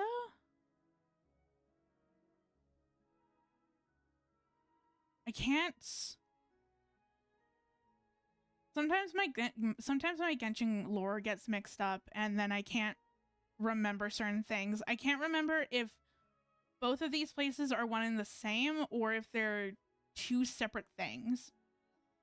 But either way, this place is so pretty because I know that we also got we were also able to see a snippet of it when we went into the Temple of Space as well. That's very interesting. My achievements in those two fields of art may well be up for debate. Yeah, this is very but much when it just comes the to my loading main screen. line of work, I take things very seriously indeed. The fate of Teyvat has been I want to look that shaken up actually. more frequently as of late. I'm sure you felt it too.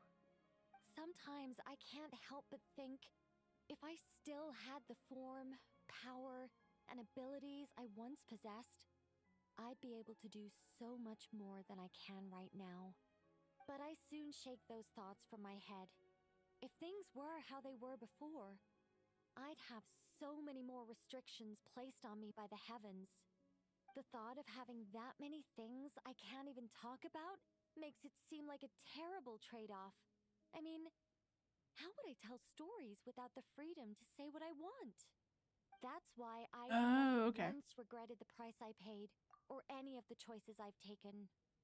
So from what I'm gathering is that the loading screen, or like essentially like this area, it's like a gateway to Celestia. So it's not Celestia itself, but more or less just a gateway to it, which now makes more sense in considering that Nicole kind of had a gateway to this domain, and also there's a gateway from this domain to the Temple of Space.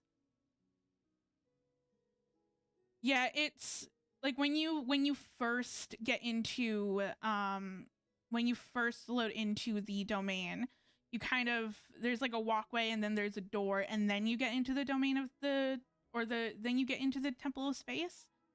But it looks like this is almost like it looks like this area is more of like a hub where there's a whole bunch of doors leading to different things. Not Celestia itself. So there's probably going to be a door that'll lead us to Celestia itself, but this is just kind of like the waiting area. If that's but yeah. I just couldn't remember exactly what this space was. I wanted to become human, to live like a regular person. But such a life is a luxury. I can't forget that I'm an angel. Even if I were stuck being an angel in silence, I'd still fulfill my duties. Defending civilization. Defending life. Oh dear. Have I started talking too seriously again? Perhaps it's because of where we are. I'm actually quite happy with my angelic side. You could even say I'm proud of it. Huh, so you should be. You don't get involved much, but when you do, we all know we're in safe hands. You deserve to be proud. You really feel that way? As long as you see me as someone to rely on, then I know I'm doing a fantastic job. Oh, so adorable. It's getting late. Here, take my blessings and continue on your adventure. Never be afraid of losing your way, and never forget you have an angel watching over you. Cute and so adorable. Whoops. I think that is now it for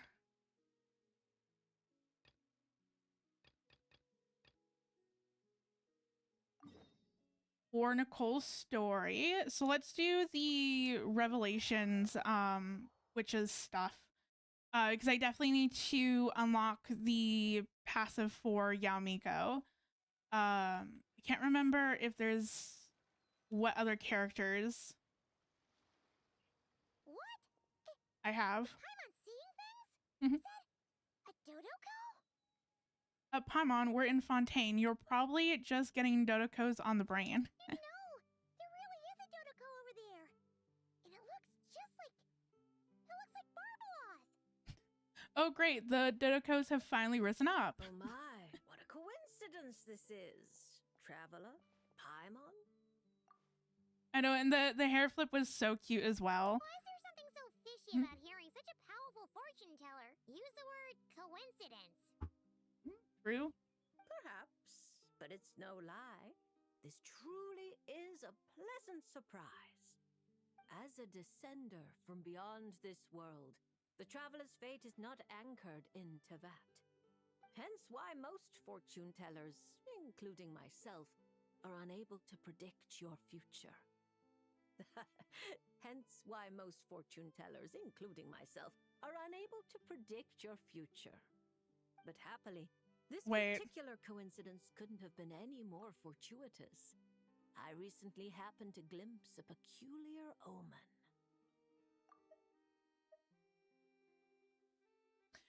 Was it just me, or like did that just play twice?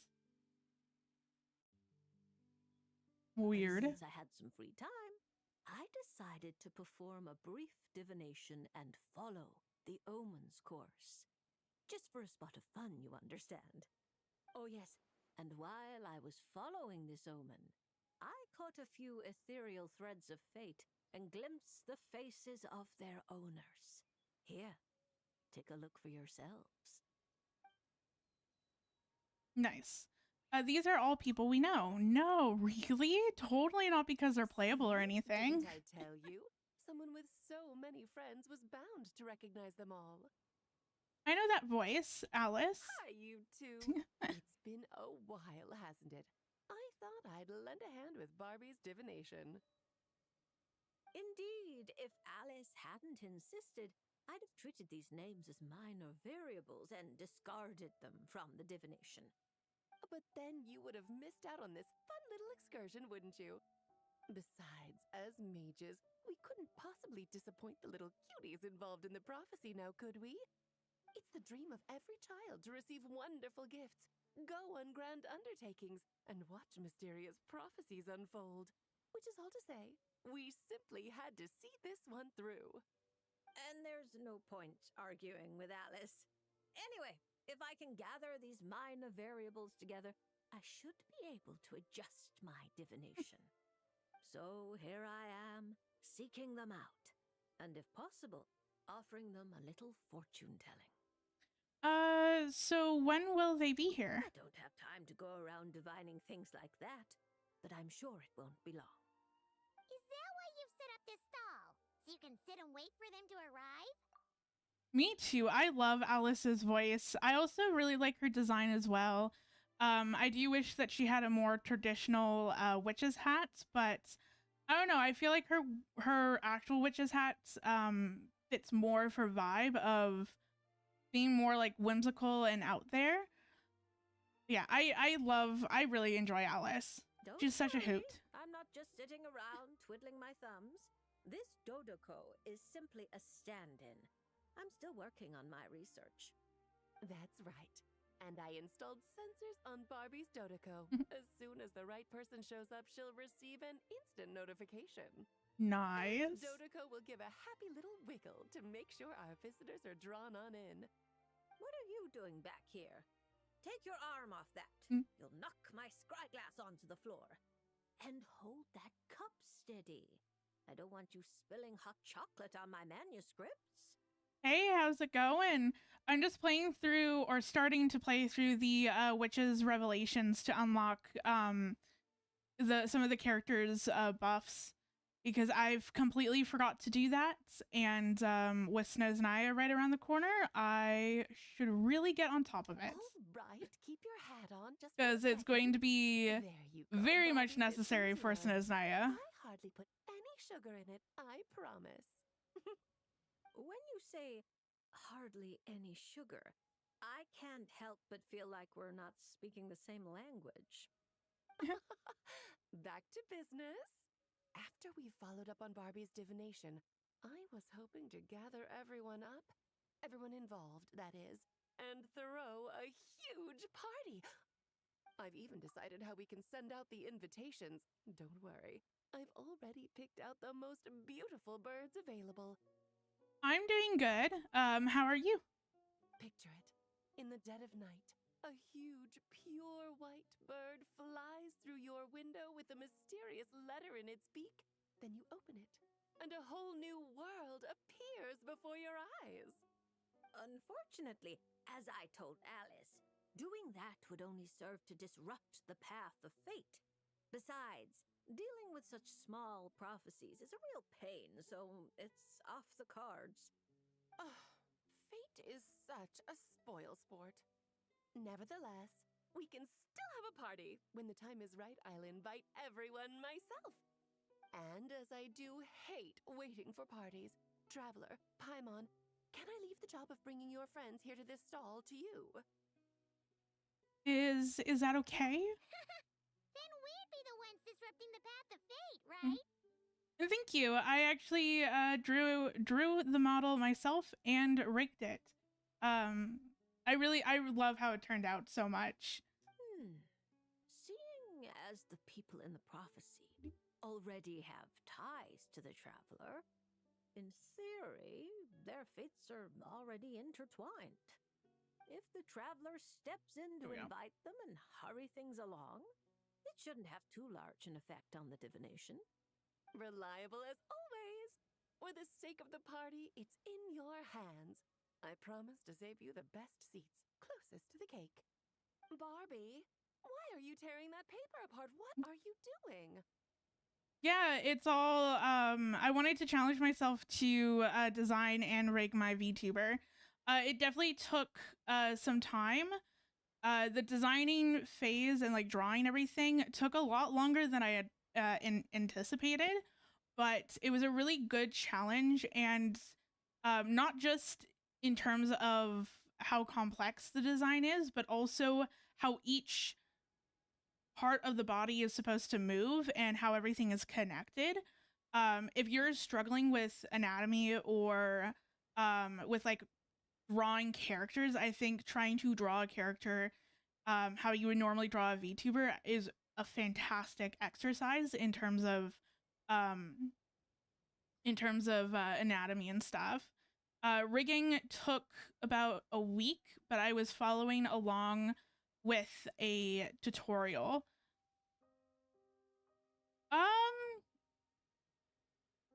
More or less a persona, kind of.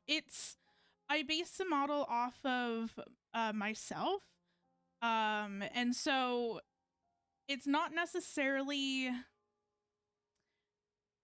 like it's not like an OC and it's not necessarily like a character. It's just it's like instead of having a face cam, I just wanted to have a VTuber model. But yeah, everything uh for the most part, everything is based off of my own self. So like my hair is naturally curly. Like with the ringlets and stuff, that's my natural hair type. The dress itself is something that I would totally wear out and about, and I actually sew all of my own clothing as well, or I try to at the very least. And so on my docket is to actually sew a dress like this. And then the only thing that's not necessarily accurate is the eye color, because technically I have brown eyes, but I thought that green eyes would stand out a little bit better and offer a little bit more contrast to the design instead of just having a brown hair, brown eyes, and then a green dress. But yeah.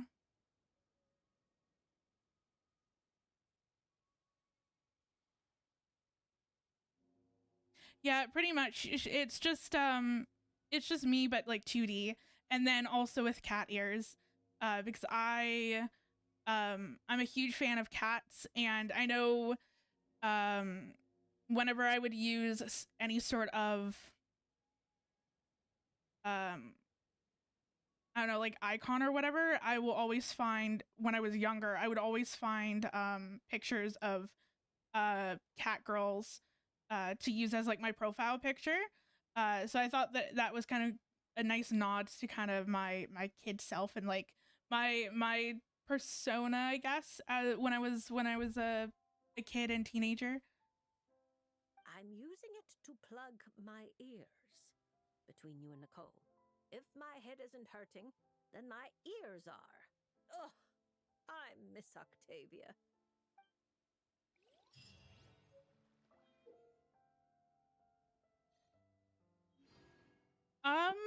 The most challenging parts in terms of drawing it was the hair. The hair was the reason why the hair was such a challenging part of it is that I had to figure out how each strand of hair was going to move when it came down to the rigging phase. And so when you draw hair for rigging, there are multiple elements to it. So, like, you need like the back piece, you need the front pieces, you need the bangs, and each piece is its own separate thing. So like each curl chunk that I have, it is its own separate own separate layer. And then I have to figure out how that connects to the scalp and how that moves. Whereas if I was normally drawing it, I wouldn't have to think about that. It would just be, okay, here's just a head of hair, and I don't have to think about where each strand of hair is being connected and how I want it to move. In terms of rigging,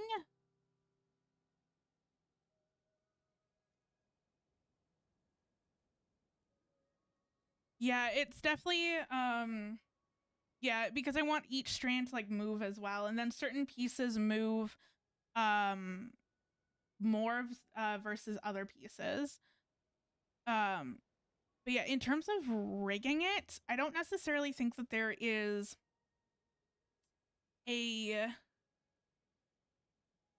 wasn't really any part that I was stuck on per se. Or that just took me a lot longer to do. I feel like once you kind of got the basics of essentially animating it, so the person that I was watching the tutorial on was basically stated that everything is a squish and or stretch and squash method. So if you want, so like when I'm moving my head up and down, like the hair moves, I'll stretch the hair a little bit, and then the hair kind of bounces back up and it squishes a little bit, and that essentially creates movement. And so when I kind of got that that technique down, it's essentially just replicating that on each thing that you want to have movement on. So like even the eyes, like every layer of the eyes have that stretch and squish method. If you want something to bounce.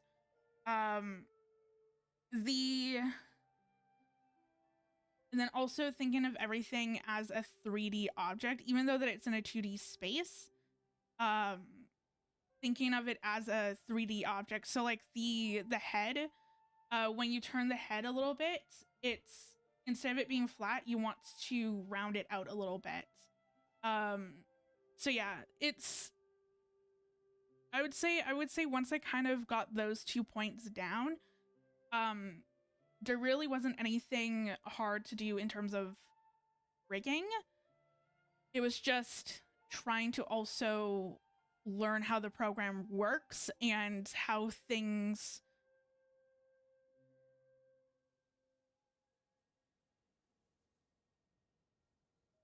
like kind of just how things work in the program, I would say is the most or how certain things affect other stuff in the program, like all your layers have to have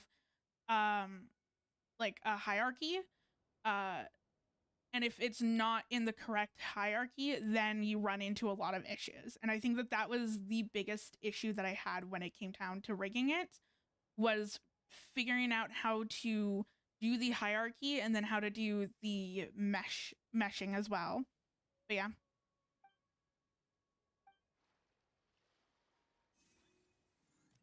Okay. So now that I've unlocked that,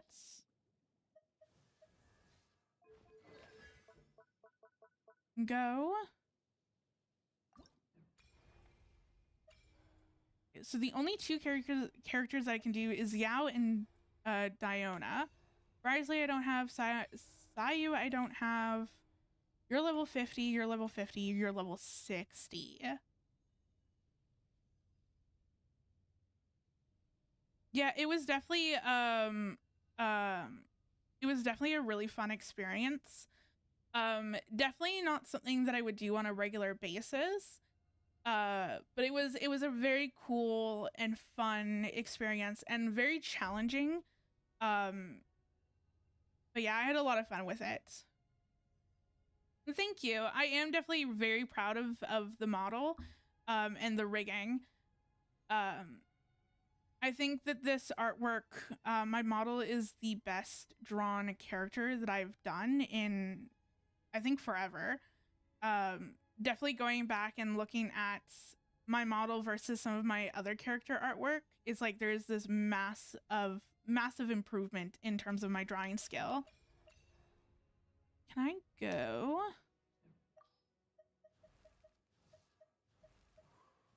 Do I have stuff to level her up or no? What do I have? I have one. I need one more. Okay.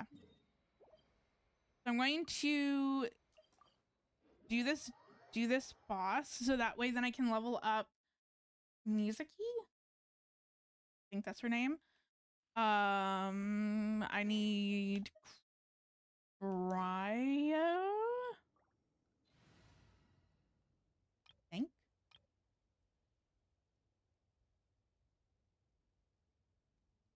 I can't remember if you need cryo or if she's resistant to cryo.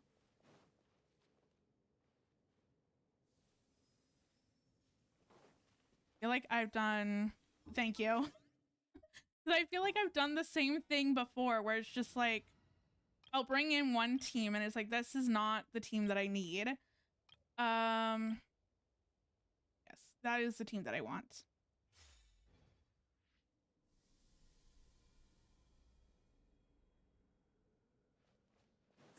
Okay. If you insist on putting yourself to the test, then tested you shall be. A little busted. Quietly. There we go. Granted, if I had, whoops.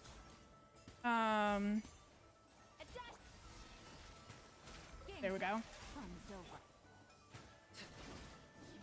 Laid bare. There we go. Okay. Your strength acknowledged.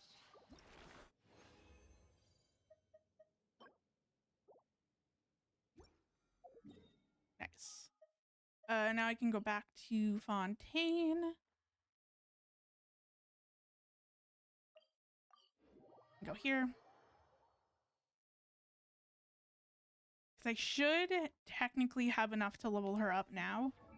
They did get cryo chunks? No, she's... Never mind. I still need 2 chunks. Whoopsie. Do. There we go. Oh, thank you for the follow. I really appreciate it. Oh, no worries. I just finished up the introduction to the Witch's Revolution or Revelation. And so I was just farming one of the bosses for Mizuki because I have everything. I just needed to do one round of the boss, and then I would have those materials, and I can level her up to level 70, and then I can do that, or I can unlock the stuff for her. I need to do. I have sure.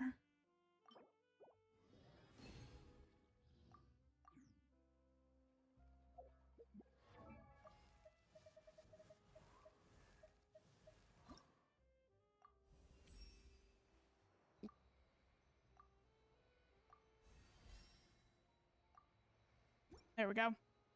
Okay, so now I've done yeah, for Stellar Swirl. It's just that whoops. Wait, where am I? Oh, there we are. I want to do this for as many characters as possible because I will forget about it. Just like I've forgotten to do the witch's homework for the longest time. And I finally sat down and did the homework for a few of the characters that I had leveled up. I just don't... it's just not worth it for me to use my resources right now to level up all the characters that I have to level 70 to unlock their witch's homework right before Sneznaya. Because I want to save all of my resources for all the characters that I want to get for...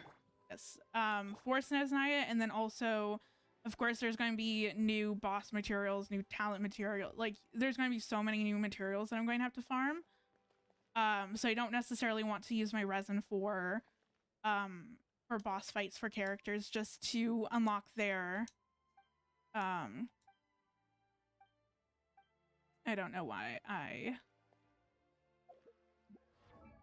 went there. Oops. Nope.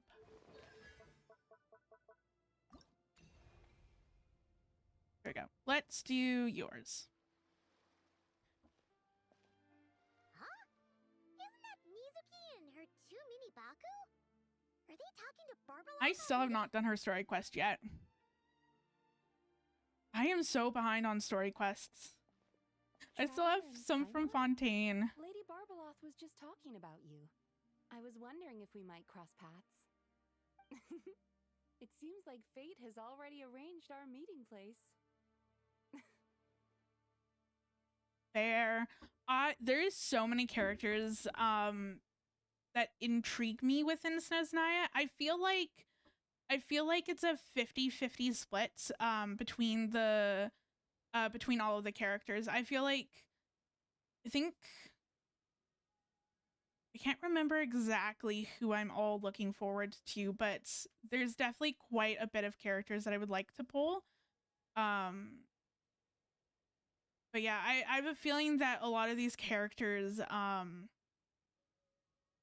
will become useful in Snezhnaya. Is just I kind of want to wait until Snezhnaya to kind of to figure out what characters I need and what characters I need to build up and how, because I feel like it's safe to assume that there's going to be a lot of stellar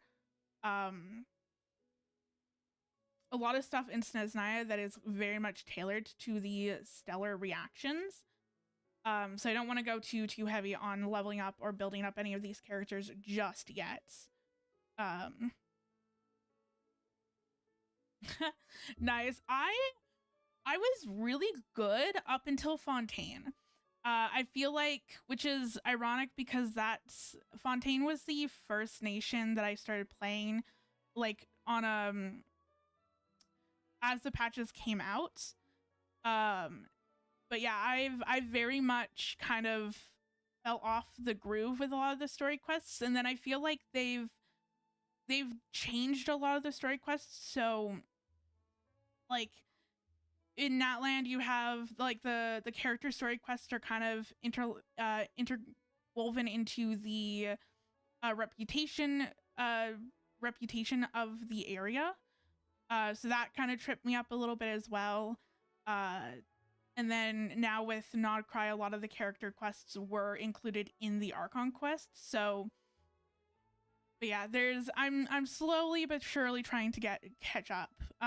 If I was originally going to do Emilie's story quests today, but then last night I was like, oh wait, I still have to do like the Witch's homework and Revelations. I'm like, I should do that first, and then if I have time, start Emilie's story quest. But yeah.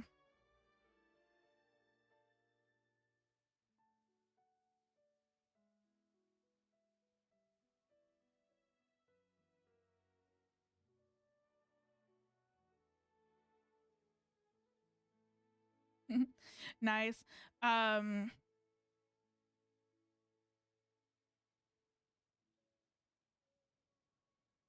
That's true. For the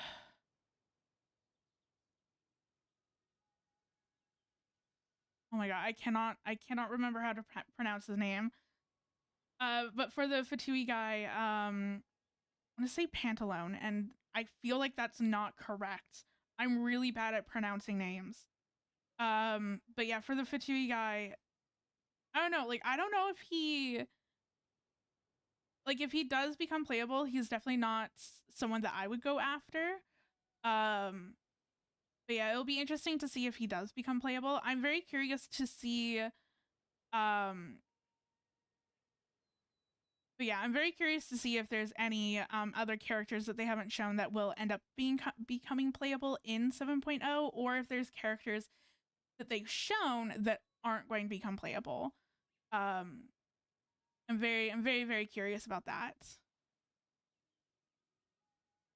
Pantalone. Pantalone. I have to remember my Canadian accent and my roots. A.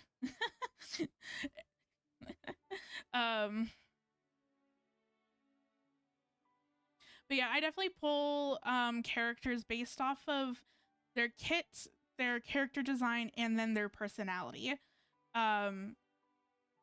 So it'll be interesting to see if my pulling plans change at all.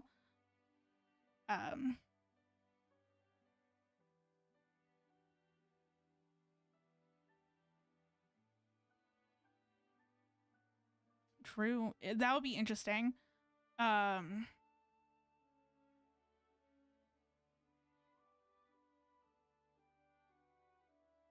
will definitely be interesting to see if there's like a second child character. But yeah, I'm really looking forward to Snezhnaya. I suppose you could say that.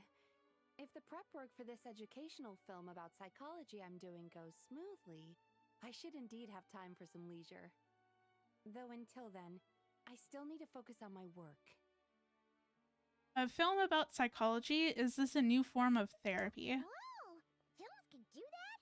That's amazing! It's a new idea I came up with.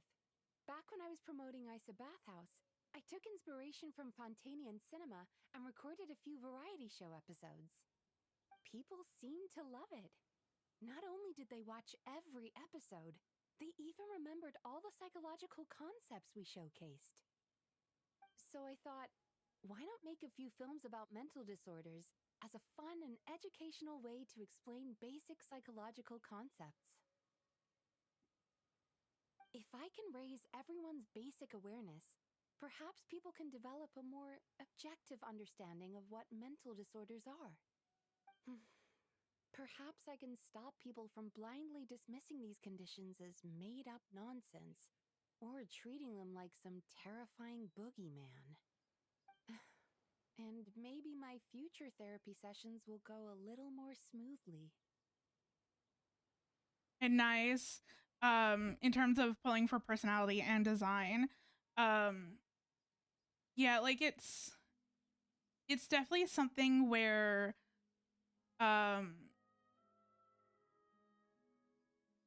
like sometimes I'll pull a character if I like their design and their kits, but not necessarily their personality. Or sometimes I'll pull for a character where I like their personality and their kit, but not necessarily design. Very rarely do I pull a character just for their kits. If I'm doing that, then it's most likely due to the fact that they're either like a heavily used support character or just someone that I need. I know Inefa was kind of like that for me, where I'm not too crazy about Inefa's design. I definitely like her character and her personality. But I don't know, it just wasn't. I like how she interacts more with characters than on her personality. But I pulled for her because she was essentially like the essential support character that you need for a lot of lunar reactions. So yeah.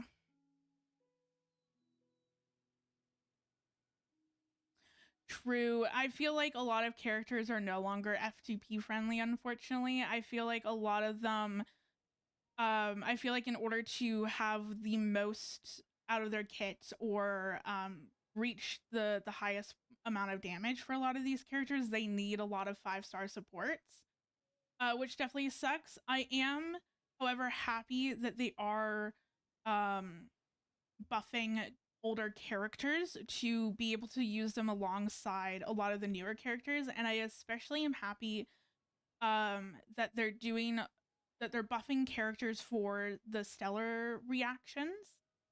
I feel like stellar reactions are going to be a lot more F2P friendly versus the lunar reactions, because I feel like there wasn't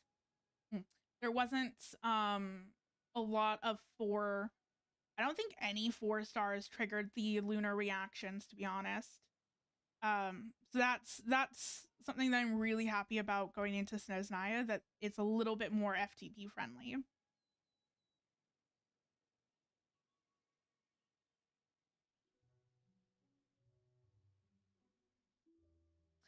True. It's definitely I know Chaska was one of those characters for me as well, where I like her character, I like her character design, I like her personality, but her kit just is not there for me. And I probably wouldn't play her as much as I would have liked.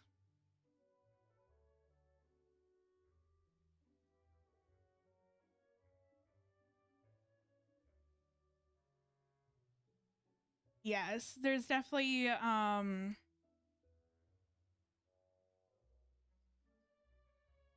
because I feel like that really started to happen in Natland and then got progressively worse in Nod Cry. I feel like up before Natland, you could use a lot of the 4 stars like Bennett, Shengling, Fischl, and that sort of thing, and get by just fine. And now it's like, oh yeah, if you want to do any sort of damage to this very hyper specific boss, you need like the premium team, or in order for the character to feel good to play, you need to have all of their best in slot supports. So it's definitely I'm hoping that Snezhnaya can kind of back off from that.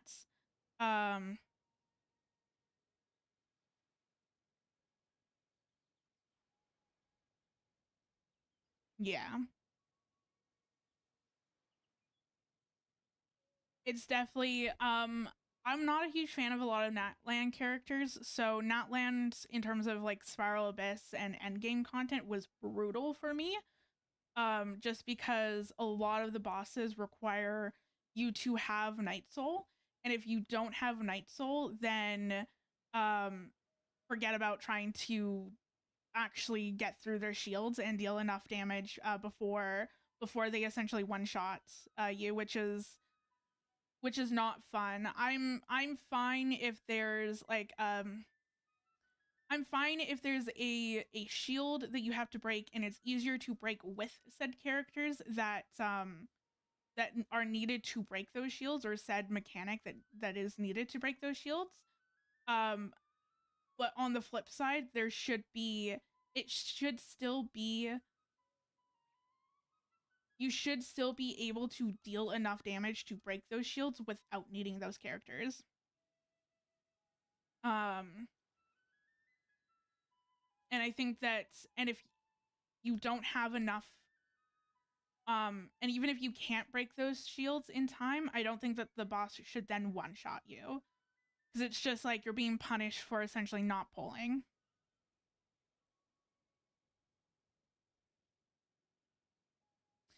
You've clearly put a lot of thought into this. You're really considered this thoroughly. That's right.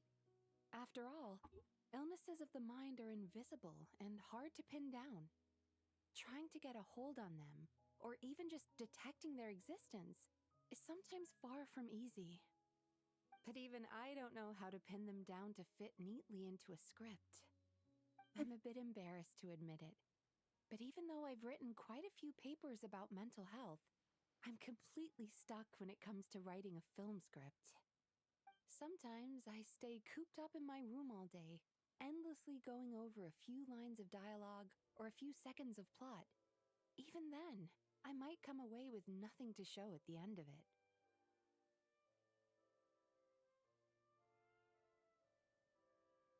Nice. That's definitely the best case scenario in terms of the weapon banner.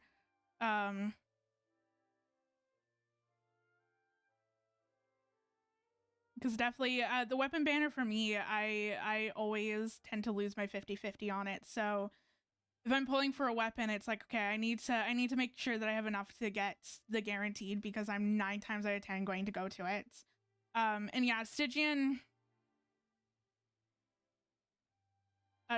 also sucks. I have Sandrone, but it's definitely very much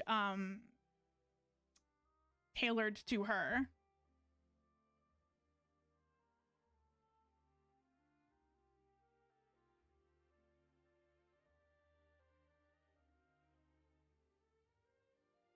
Yeah, it's definitely I personally, even with all the characters that I have, I don't really do Stygian Onslaught that much. I'll do, I think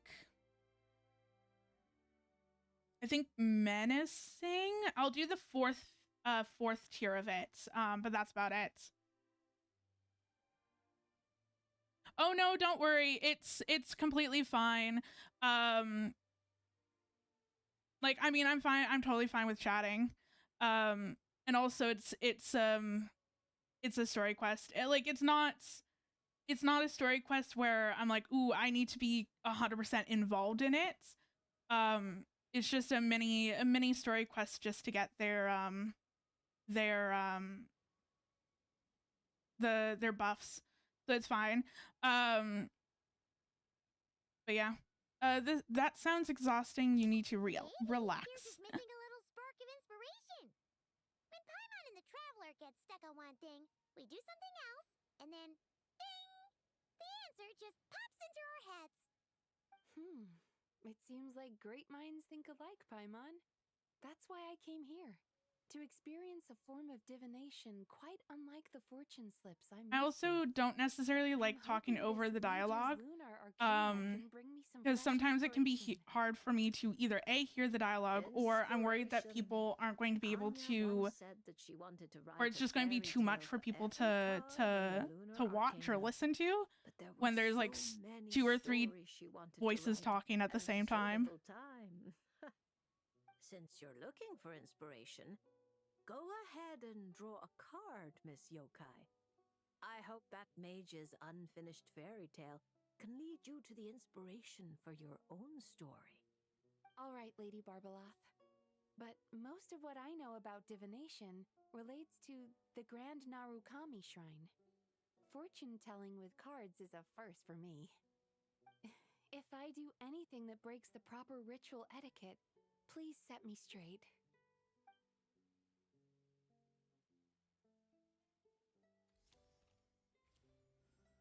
Oh my, the reversed moon. The upright and reversed meanings of the moon are similar. Escapism, illusion, self-deception. Like someone traveling beneath a dark moon, having lost their way forward, but not knowing how to break free.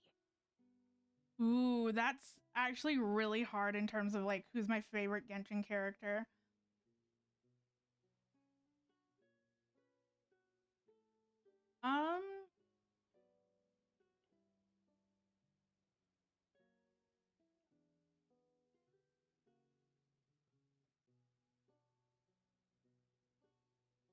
I would say like story-wise and like actually writing, I would say either it's a tie between Farina or Venti.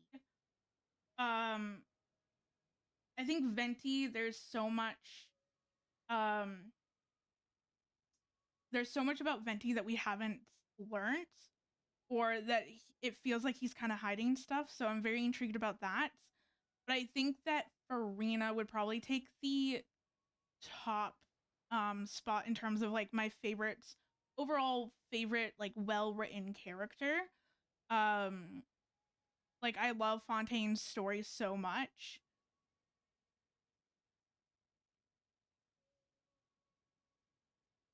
Cuz yeah, I think like favorite NPC would probably have to be Jet. I love her story so much, and I would love to go back and actually replay that world quest too at some point. Because it's been such a long time since I did that, and getting to kind of see her having closure in the Archon quest was amazing. But yeah.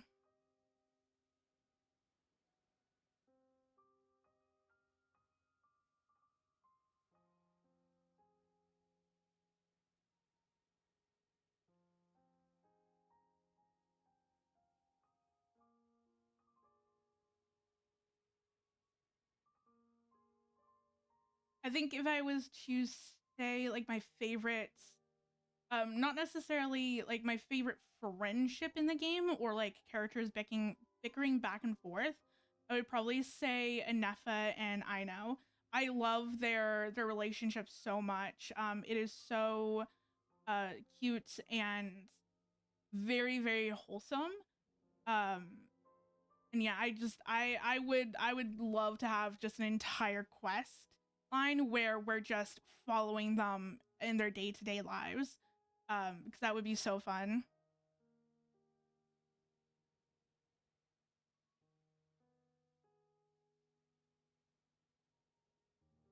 Yes, like Farina, like the Fontaine Archon quest. Oh, it's so hard because I feel like Nodcry. I feel like it's tied with Nodcry. Nodcry is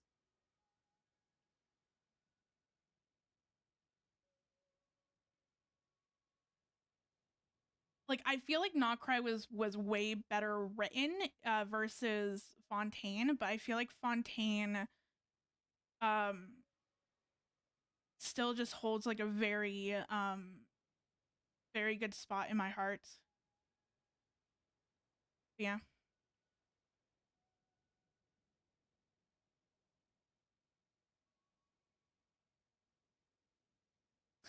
True. I'm really glad that I picked Lumine. Because yeah, the stuff in the Archon quest was amazing. Um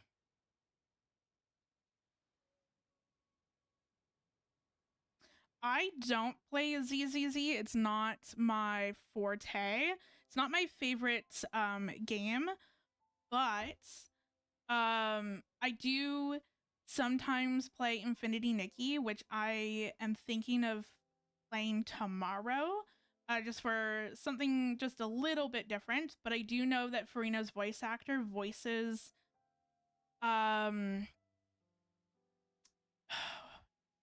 I don't know her the seer or something like that in Infinity Nikki, and it's very kind of that mellow, depressed kind of vibe as well. It's more in line to what Focalor sounded like in the Archon quest. Kind of more, very much more chill and ethereal sounding. That doesn't sound good. That sounds a little negative. Why does the meaning of this card sound like a warning? Paimon's got a really bad feeling about this. However, since Miss Yume Mizuki can still hear this prophecy, it means the situation is not yet too dire. With a little effort, you may be able to exit the haze that obscures your path ahead and find what you seek. Escapism, illusion, and self-deception? Taking the card at face value, yes. To put it more plainly, you're running from an answer that's right before your eyes, searching far when you should be looking near. Are you saying there's someone who can review my script standing right in front of me? It's not limited to just the script, but how you interpret the meaning behind the card is entirely up to you. The answer is right in front of my eyes, yet I'm searching far when I should be looking near. I think I understand what you're getting at. When you put it like that, I really have been deceiving myself. Or rather, I couldn't help but search far when I should be looking near. I thought about visiting Yae Publishing House and asking Guje Yae for advice, but then... From a clinical perspective, I suppose this counts as unconscious avoidance. Thank you for your divination, Lady Barbeloth. You really helped me find inspiration after all. There's no need to thank me. I did nothing. You untangled the threads of fate yourself. I merely placed the loose ends in your hands. However, Guji Yae is also someone swept along by fate. Intertwining threads often bring trouble. With that in mind, keeping your distance wouldn't necessarily be a bad thing. If I simply ask for some feedback on my script, surely that wouldn't bring fate into the mix, would it? As I said, how you interpret things is not up to me, Miss Yume Mizuki. I cannot see every twist in your future from reading a single card. Who can perceive every obstacle on the path of fate before it trips them up? Sometimes it's just like that little brat said. Fate is called as such, for it cannot be changed, nor can it be reversed. it can only but be accepted. Anyway, Miss Yokai, I look forward to watching your film.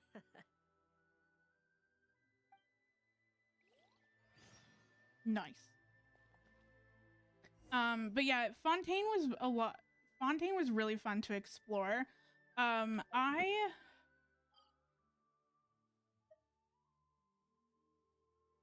don't know. I really liked. This is going to be a very um, hot topic, but like I liked exploring the deserts. I know a lot of people didn't. I definitely understand people's not vibing with the top part of the desert, but my god, I loved exploring all of the little temples of like all the little temples, all the underground stuff as well. That was so much fun. But yeah, Fontaine was definitely a lot of fun to explore. My least favorite place to explore is Natlands. It took me so long to get everything up to 100%, especially Oshkanatlands. I would say that Oshkanatland is my absolutely least favorite place to explore. Love the vibe, love the aesthetics, but my god, I hated it.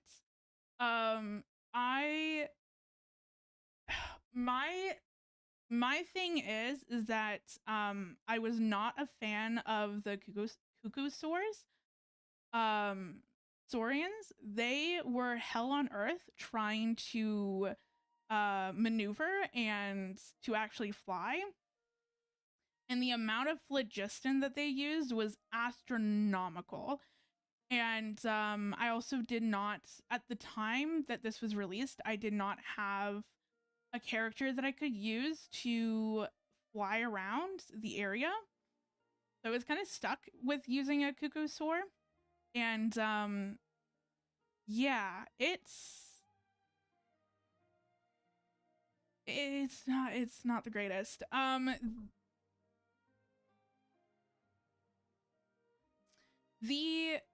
So I understand people's hate with the desert a little bit, especially because when it came out, we did not have the underground maps. So like this didn't exist. When you clicked on a teleport waypoint, it just showed this. And so you're trying to find where to go and trying to figure out how to get to things, and it's just like there's no reference. So it's definitely, I definitely get that. And it's also very tedious and large.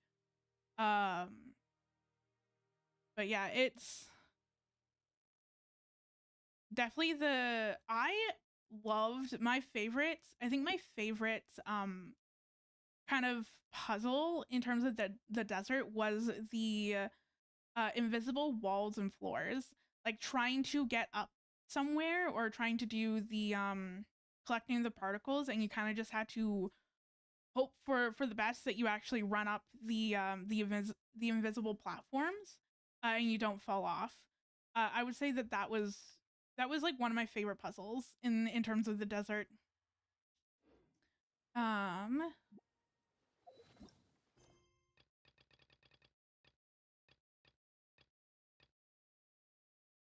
No, not.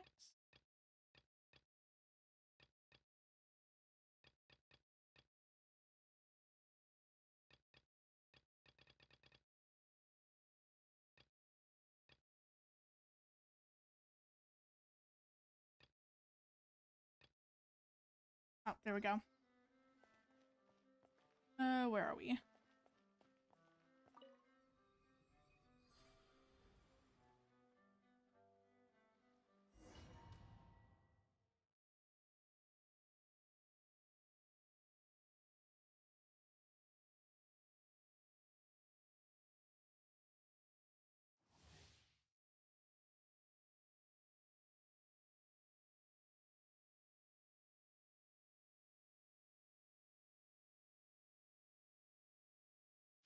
Oh, interesting.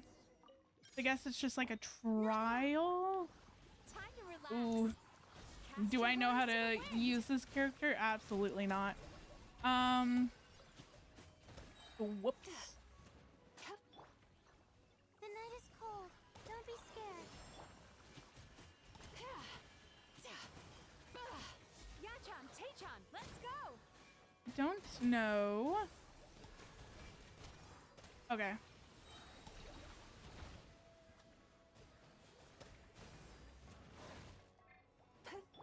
My guiding stars. Cold. My... Cast your worries to the wind! Hey, how's it going? I will read your messages in a second. When I...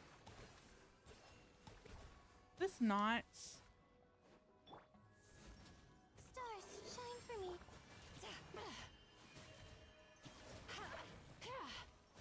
Bad dreams be gone!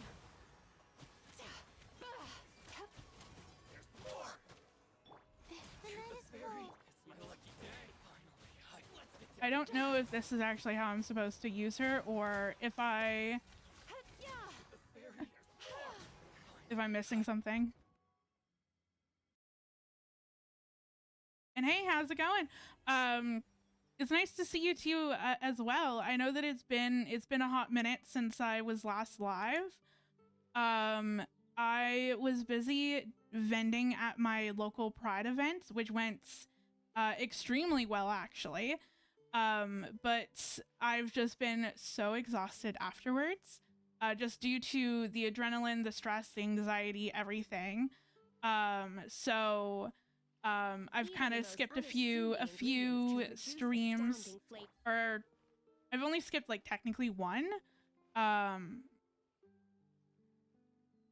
yeah, it's definitely it's just like my recovery week from all of the craziness that's kind of gone on. But like, I mean, it's worth it all the time. Ah, that makes sense for the charge attacks. I was definitely closer to the end. I was kind of getting the vibe that I should probably do charge attacks. Whoops. But yeah, the event went extremely well. And I definitely want to try to do it next year. It's just that there's a lot of Fix this annoying affliction either. Precisely. it's a lot. Intertwined with your fate. It's a lot of prep work, Imagine your destiny but is it's really fun. This affliction is like a new shoot growing from its branches. And thanks, I really appreciate that. It's been helping you absorb sunlight and dew this whole time.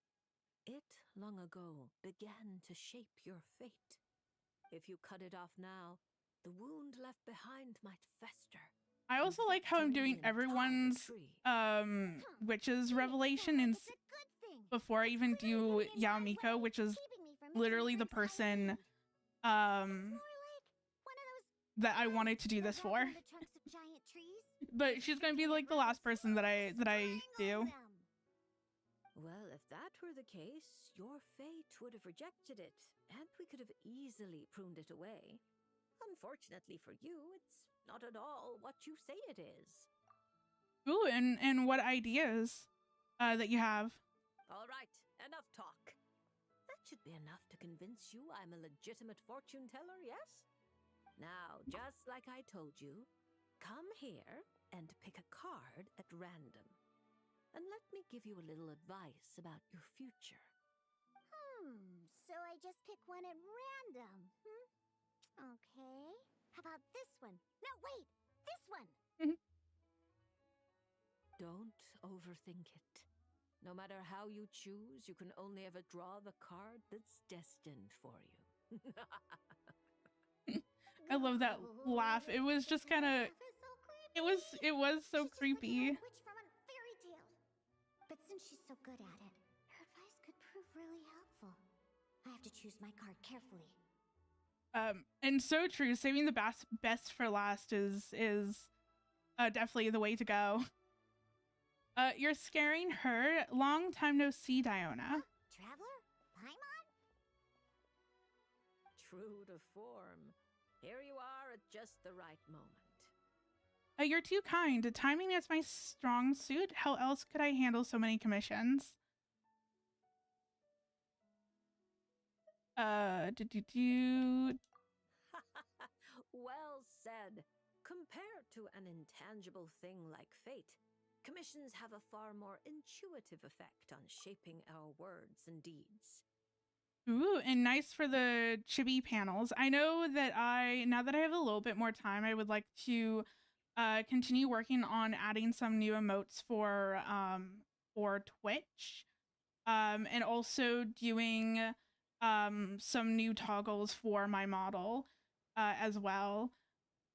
But yeah. Now, seeing as you're here, perhaps you could have a word with this little one. She doesn't seem very trusting of an old witch like me.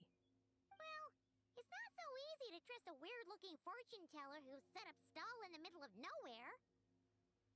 Oh, the traveler seems to know this fortune teller pretty well. Great. I can finally have someone I trust. Traveler? Paimon? Come over here for a sec.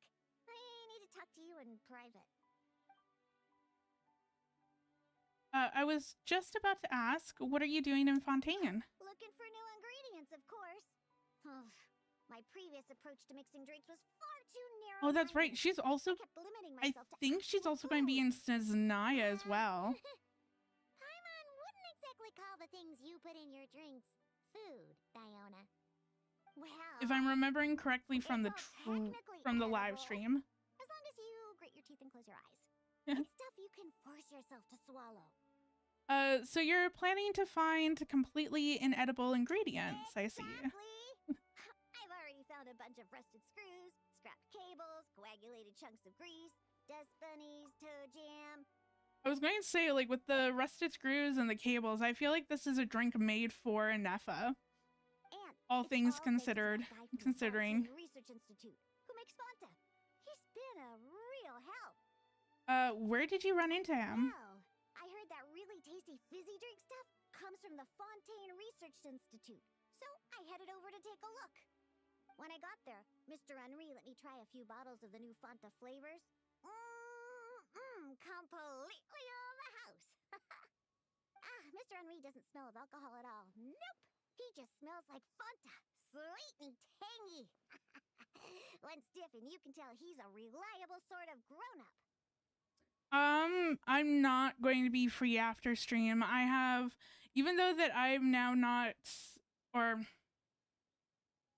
like, I technically have a whole bunch of free time now that I don't have to worry about craft fair prep, but, since I've spent all of my time the last, like, month or so doing craft fair prep, a lot of things have kind of just fallen to the wayside that I really want to, organize and, kind of get back into doing. So I know that I'm in the middle of editing like a whole bunch of shorts and videos, and then I also want to start figuring out my cosplay for Fan Expo, because I sewed and created a Farina cosplay like 2 years ago, but it's not to my liking, and so I want to go back and redo a lot of stuff, and Fan Expo is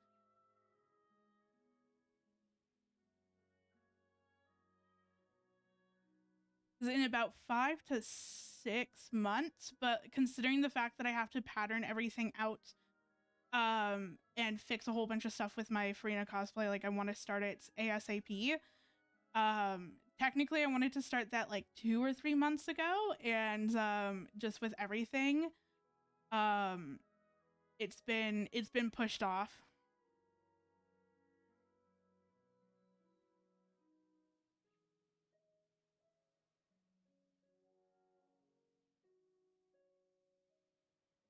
Also, I'm so glad. Definitely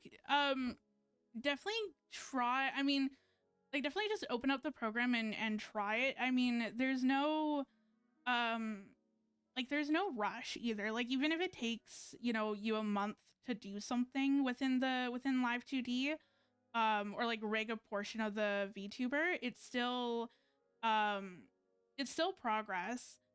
Something that also helped me a lot was to go into the animation section of the program and view everything that I currently animated. That definitely seeing my progress from, you know, having the eyes move to having the head move to having the hair moved, like that. Just seeing that and seeing how everything interacted with each other was so fun. Um,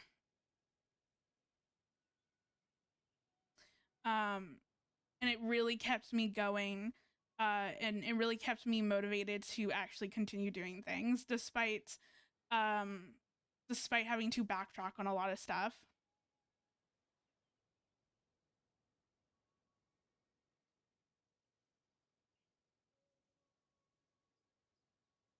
Nice. It's definitely um yeah, like it's definitely like give it a try. It's a lot, but it's also so rewarding. I would say if you've ever played a Dark Souls or like Elden Ring game or like a Souls like game and you're going up a really tough boss, you're just constantly going at it like doing like try after try after try, and then you finally beat the boss. That's how I feel uh animating in live 2D feels like.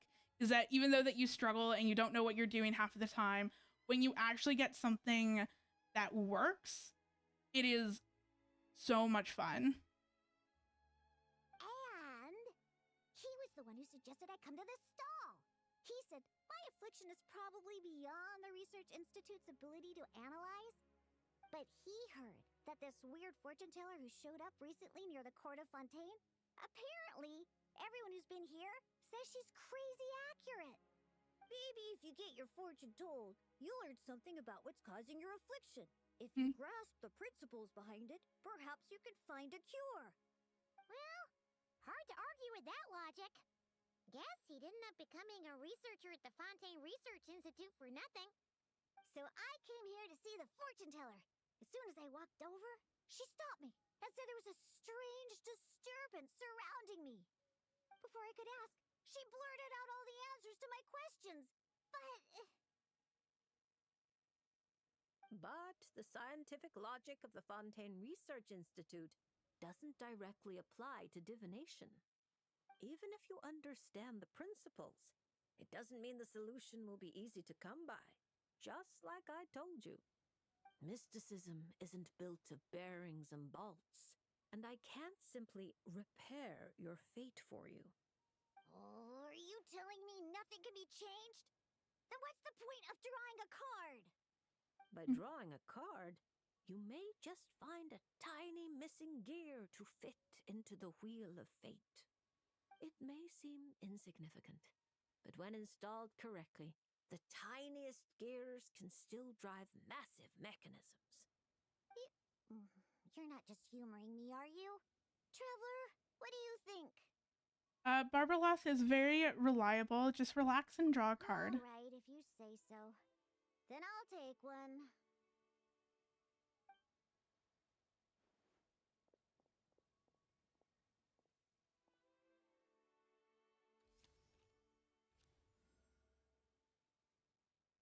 All right.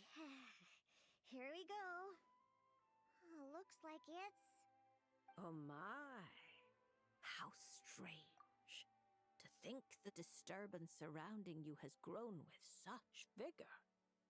Yes, like it really is like the same pain and satisfaction in terms of expression and physics.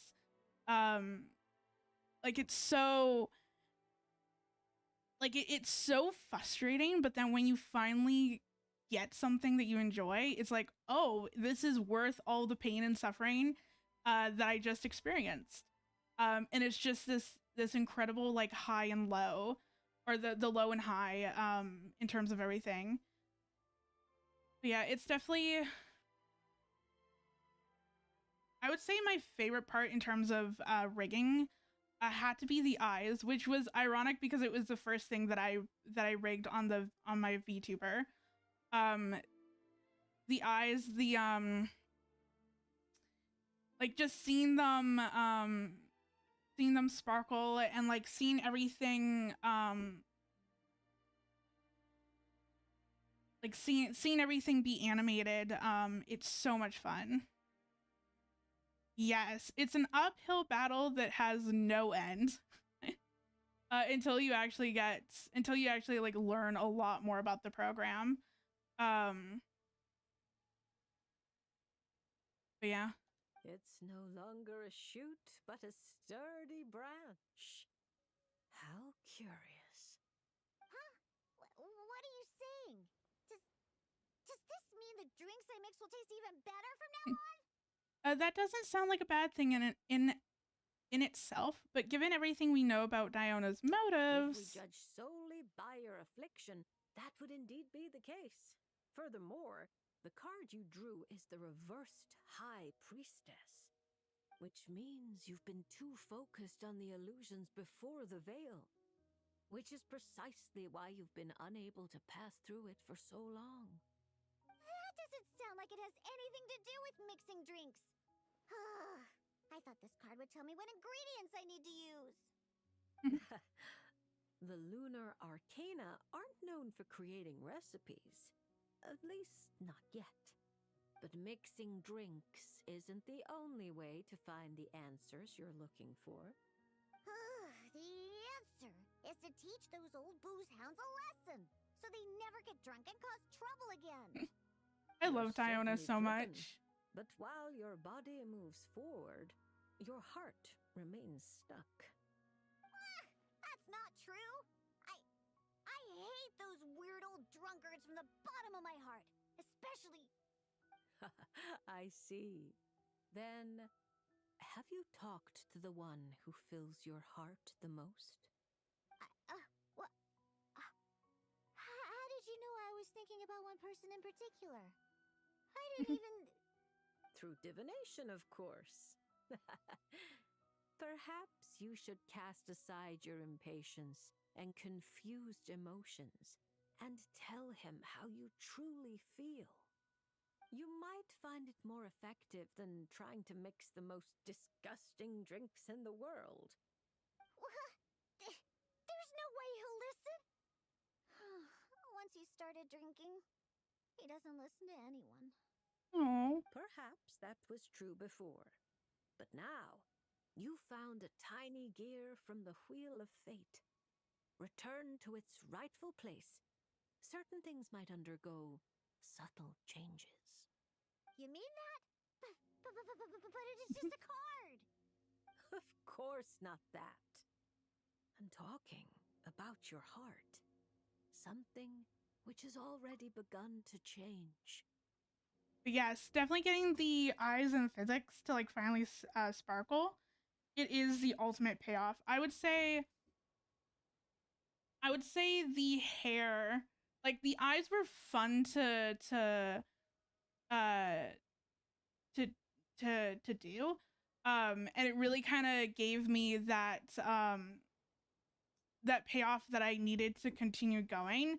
But I do have to say that like once I animated the hair and the ears, it felt like everything was kind of just coming together. And I was able to finally see the vision be put together. My heart hasn't changed at all. Now, I need to go look for ingredients. How much is the divination fee? I can pay it in full. Oh my, what a well-mannered child.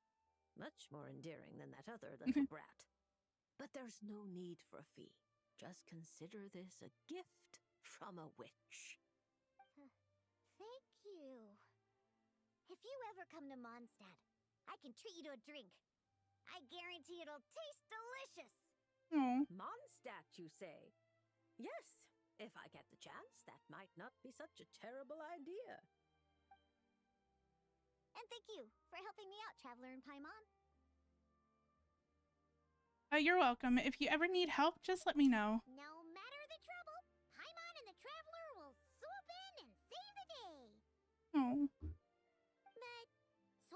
man is thirsty work. So, once we're done, we wouldn't say no to some of your tasty drinks, Diona.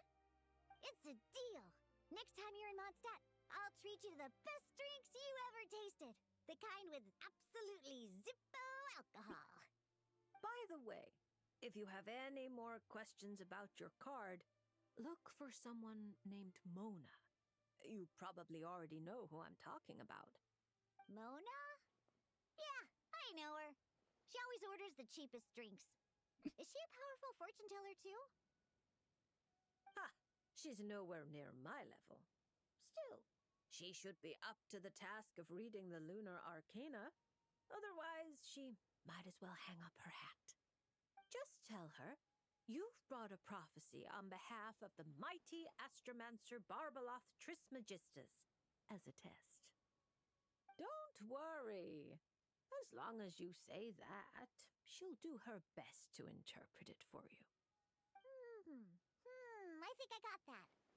Astromancer Barbaloth Trismegistus. Yos! That's a Me long when I'm name. trying to like pronounce think of it, names. Isn't Mona's name really long too? I think it was the what was it again? Nice. Oh, that was such a cute little thing. Listen to the story. That was so adorable.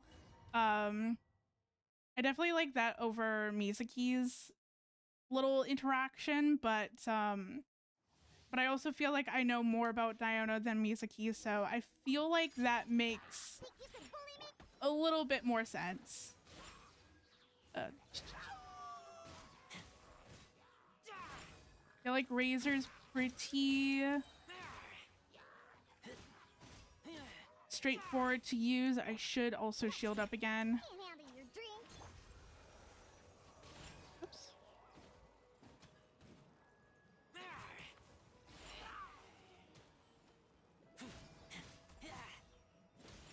There we go.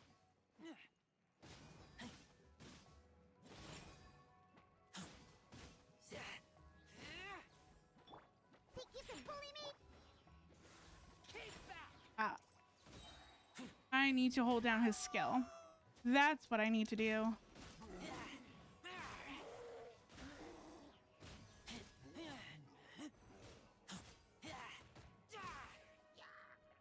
Okay, I'm definitely getting a lot more of the hang of how Razor is supposed to work.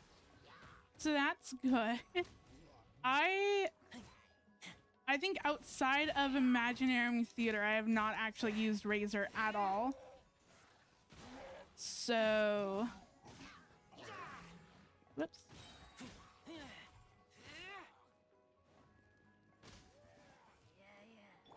Think you could bully me?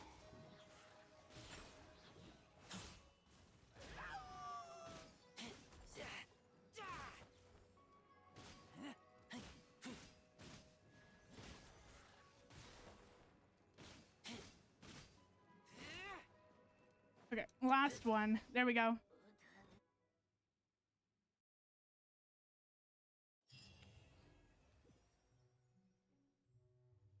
Okay, thank you for joining. I really appreciate it. Have a nice day. Ooh, I didn't know that she spoke differently to Risley or Sino. I should probably also look that up and see the difference. Oh,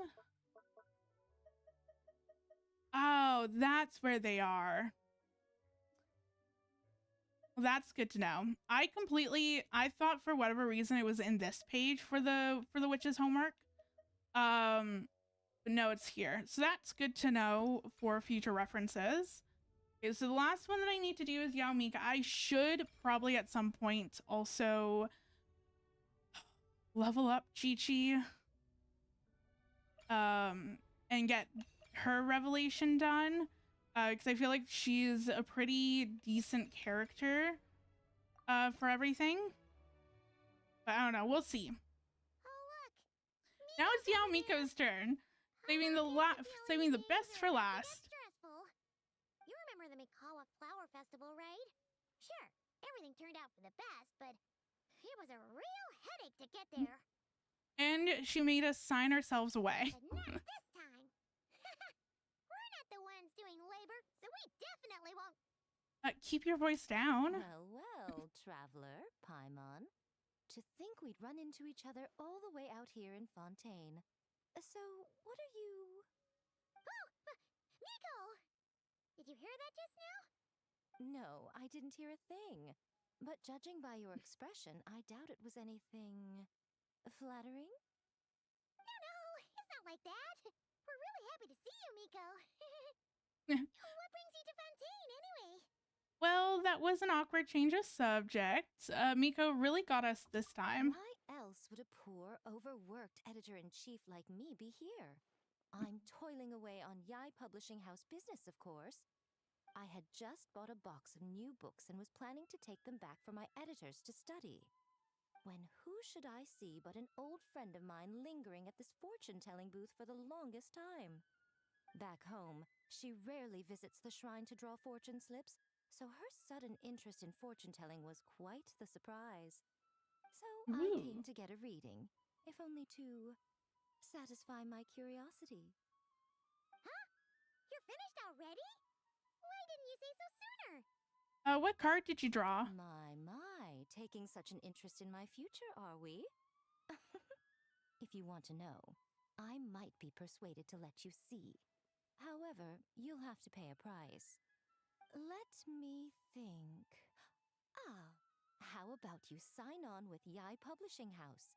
You can compile your adventures into a thrilling novel. Following the latest naming trends, we could call it... I picked up emergency food at the start, and now I'm invincible. Oh, no. We're going to sell so many copies. Oh, that's such a play on a lot of the anime titles that are going on right now. Who cares? As long as it's entertaining, you can make it as long as you want. I once published a light novel called The Horizon Beyond the Paradox. That book was as thick as a dictionary and spanned 8 volumes. Then there were 3 companion guides and 6 spin-offs. Stack them all up and they'd reach the ceiling. If you Damn. manage to churn out that much, then I, editor-in-chief, will edit it all personally. What do you say? You just want to rush my drafts. Sorry, but no, I still have adventuring to do. Interesting. So, you don't want to see which card I drew, then? I've suddenly lost all interest. It turns out we're not that. You should just go and show it to us. Oh, well, here it is. According Nice. to Lady Barbaloth, it's reversed justice. I didn't see that. I covered my eyes. I didn't hear that. I covered my ears. You don't want to see? Very well.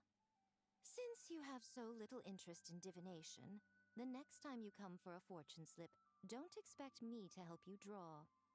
Come to think of it, you two have been visiting the shrine quite often lately to hang prayer plaques, haven't you? How about... That's a great card to draw. Justice. It's got a nice ring to it. Seriously? So it would seem, but alas, the justice card I drew is reversed. Does that mean I'm some sort of outlaw, Lady Barbaloth? The card is named Justice, but it doesn't represent a just or unjust person. At least, not in a conventional sense. Perhaps it would be better to say, since it's currently reversed, it represents a dishonest person. True. I see where people come from in terms of like not liking Paimon. I definitely feel like they've gotten a lot better with Paimon's writing. And hey, how's it going? I'm just playing through Yao Miko's Witch's Revelation quest. But like I feel like over the last I feel like more so in Not Cry, they really kind of fleshed out her character a little bit more, like Paimon's character. And it really kind of made her her own person. I feel like they've done that slowly throughout all of the Archon quests, but I feel like it was very much noticeable in Nod Cry of her being um a much more rounded character than just someone that sticks by our side. Um so I feel like, and I also feel like a lot of people just didn't really vibe with her original voice actor, and so I feel like a lot of people's I don't necessarily see a lot of Paimon hates as much now as I did before. Um I feel like it's definitely subsided now that her voice actor got recast, and then, or her original voice actor got recast. And then also with how her writing is. I think that a lot of people just didn't like how how we basically sat around in a circle talking to all these characters, and then Paimon just reiterates a lot of the things that we've already know and learned about. And I'm doing good. How are you? Dishonest? Oh, there must be some mistake. I'm always honest when helping these two interpret their fortune slips. Isn't that right? All Paimon knows is that whenever Miko helps the traveler draw fortune slips, it's always great fortune. Well, that's because of her good luck. Or at least, her good luck whenever she's by my side. Luck. Now there's a fine choice of words. Reverse justice does indeed symbolize a distorted sort of cause and effect, imbalance, dishonesty, and dissatisfaction. As a yokai, you above all should understand. After all, the birth of a yokai is indelibly tied to desire. A yearning for something, an uncompleted dream, some unfinished undertaking, the pull of a certain emotion. All it takes is the slightest catalyst for these unsatisfied desires to take root and grow and sprout unexpected offshoots. And you, a great yokai of Inazuma, likely have a greater desire than most buried within your heart. Yeah, I love Genshin Impact. I've been playing for about 4 years. Um and I really, the only time that I took a break was kind of in the middle of Natland because I wasn't vibing with Natland as much. Um but yeah. But that's the limit of what I can see. After all, you only drew one card. What's more, reverse justice is known to be good at concealing lies, whether from others or oneself. How delightfully mystifying. Sounds just like something a shrine maiden might say when interpreting fortune slips. I certainly wasn't expecting to pick up any new jargon on this trip, but that one is quite good. Nice. And how long have you been playing? Still, And like, what as is good as your it what's your favorite is, character it too? doesn't really align with our shrine's way of doing things. So perhaps I'd better not teach it to the shrine maidens after all. Anyway, thank you for the divination, Lady Mage. Should you ever have the chance, do pay a visit to the Grand Narukami Shrine and allow me to return the favor. What do you say? I'm afraid my hydromancy keeps me far too busy. I simply can't spare the time to dip my toes into other forms of fortune telling. Though your fortune slips sound like something Nicole and Alice would enjoy, I'll be sure to tell them all about you. Wonderful. When the time comes, I shall personally preside over the drawing of fortune slips for your friends. Nice. And I just like mostly play Genshin. I would like to try to get into some other games as well in the near future, but mostly just Genshin. And then I do like a one non-gaming stream a week, so that would be like sewing, arts, craft fair prep, that sort of thing.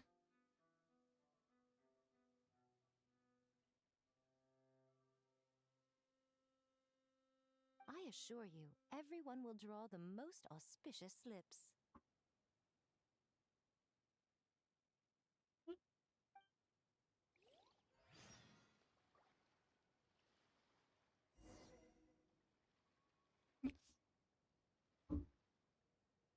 my favorite character is her. And I also like Arlecchino as well. But yeah, I got her when I first started playing Genshin. Let's listen to Yaomiko's story. Now Yaomiko, I mean, I was able to like I knew how to play Diona, but Yaomiko I also know how to play. Right here. Whoops. Take flight.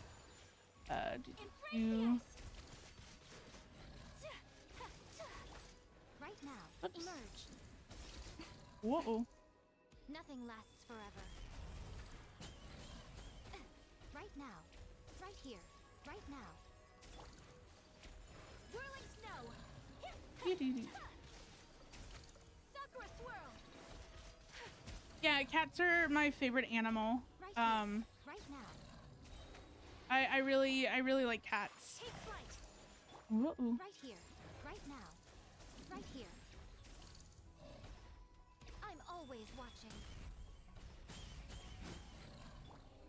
My apologies. Kamisato art. Sumetsu. Right now. Right here. Emerge.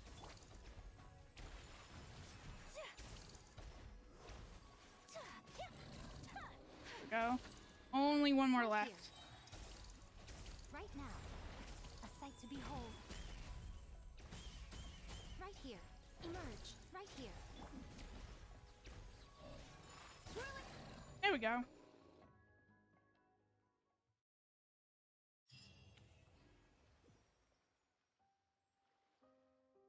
Okay, so that is complete in terms of the witches. Both the witches revelation and homework for all of the available characters that I have. Which is definitely nice. So what is Yaomiko's?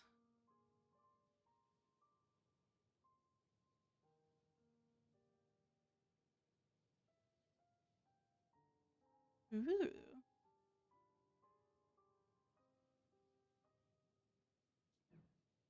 Yeah, I also last night I went ahead and rebuilt my Yaomiko. I need to fix up some stuff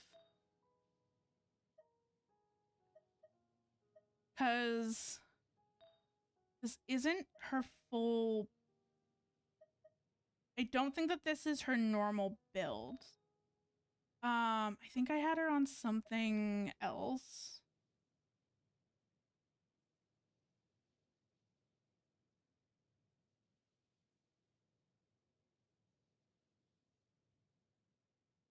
Nice. I mean, I'm sorry that like not nice that that power issue caused damage to your. Nice. Oh my god, that scared me. I'm like, I completely forgot that I had the sound redeems. But yeah, it's definitely I'm definitely sorry that a power issue caused damage to your graphics card. That really sucks. But yeah, you can definitely play Genshin. It's not the I mean okay, so you can play Genshin on your phone. I know for me, if I'm playing Genshin like for a long period of time on my phone, I will actually connect my Xbox controller to my phone because Genshin or something either Android or Genshin or whatever now has controller support for Android phones. I know for a while there it was only iPhones and Apple. But yeah, it definitely sucks. And thank you. I really appreciate that. I know I know that I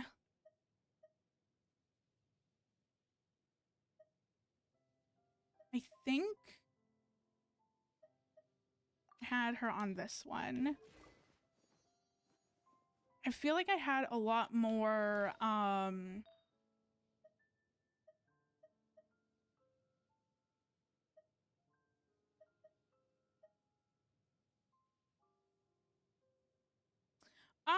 it's both. It's more of like a half model. Also yeah, it's more of like a half model. Like this is how far I've gotten to designing it. No hands because hands are hard to draw. But yeah, I know for a while there it was just a half model.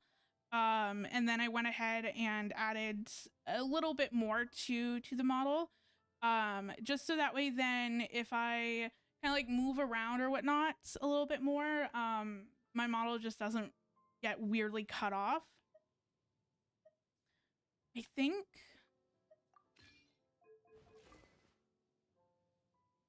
what is this? It's 16% crit rate. Math. Because I know that I was playing around with I was trying to rebuild my Sandrone a little bit.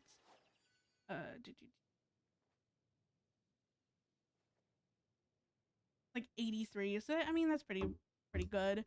But yeah, I was working on building my Sandrone, which this is as far as I got. Sandrone is this one character where I'm struggling with building her. I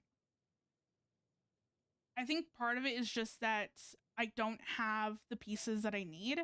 Like, I feel like my artifact sets or my artifact pieces are good, but they're not as good as they need to be.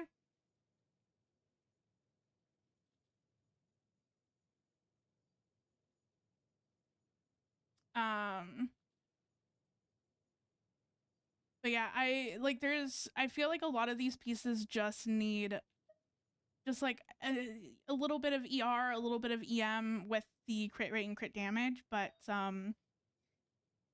yeah, so I was swapping around all of their artifacts, and so I've kind of mixed up I got Yao Miko well done in sets, and then I was swapping all the artifacts around, and so things kind of got a little bit jumbled.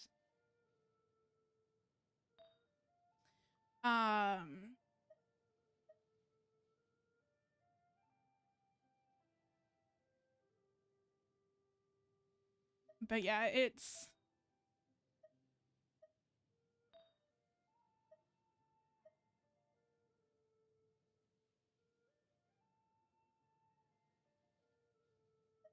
definitely think hold on. I know that I use Akasha to just to kind of help balance my stats a bit more, and I got Yao Miko up to top 2%, which is crazy. And then I was redoing and then I was reworking my Sandrone. I was reworking Sandrone, and then it kind of got all mixed around. So I think no. Oh. Thanks.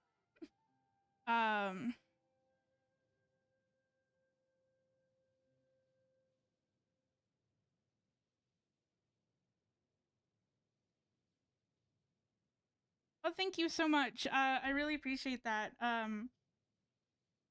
But yeah, definitely the one thing that I would have to say in terms of starting stream, it's I feel like you're never going to feel ready. So it's always just like go live and then tweak things as you go, as you kind of continue streaming, and kind of just upgrade things as you stream. I would say that that's probably the best bet, because you're never going to be 100% or perfect right out of the gate. You're always going to have to do like some messing around or building upon whatever you got so far.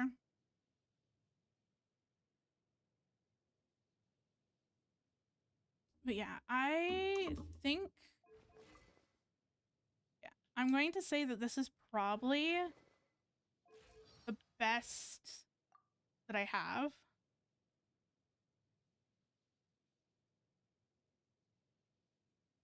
Oh, no worries. It's definitely, streaming can definitely be intimidating, and it can feel like you need to have everything perfect right out of the gate, but as long as you continue to grow and learn, you'll get there.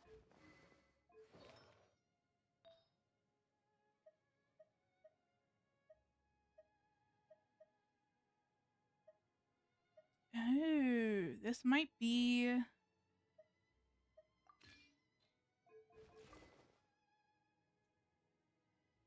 This might be it. Might just take a moment for Akasha to load. But switching everything around got me to like top 3%, so I mean, I feel like this is... Oops.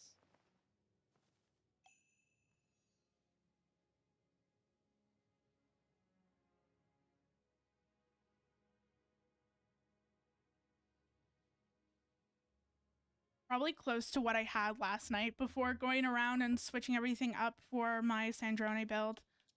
But yeah, I can probably, there's probably a lot of stuff that I could do a little bit better in terms of her,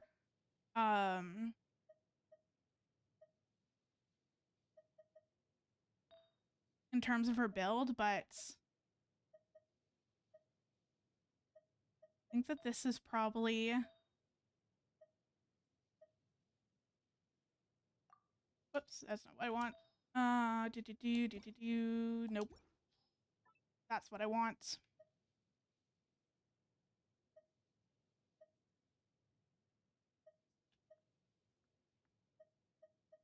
Oh, I also had this one too.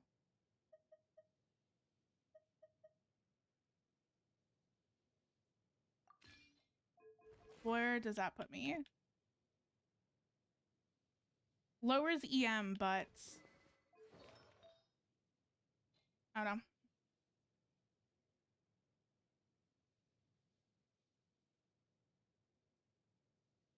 Oh, thank you. I really appreciate it.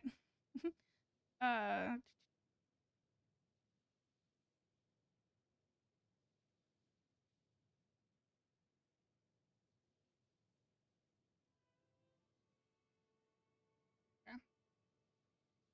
yeah, I think that that's probably where I'm going to leave for Yamiko's builds. It's definitely...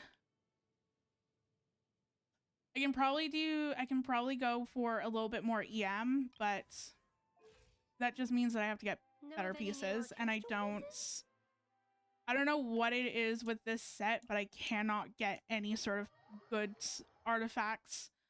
I feel like anytime that I get good substats, the main stat just is not what I need. Let me go condense my resin.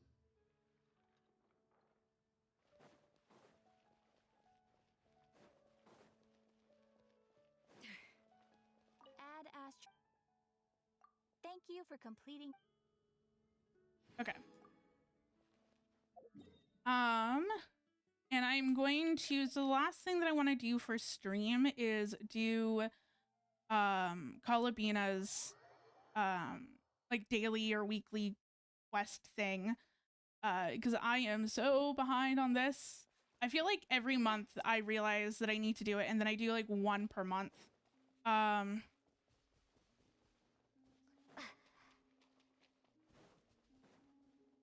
Okay.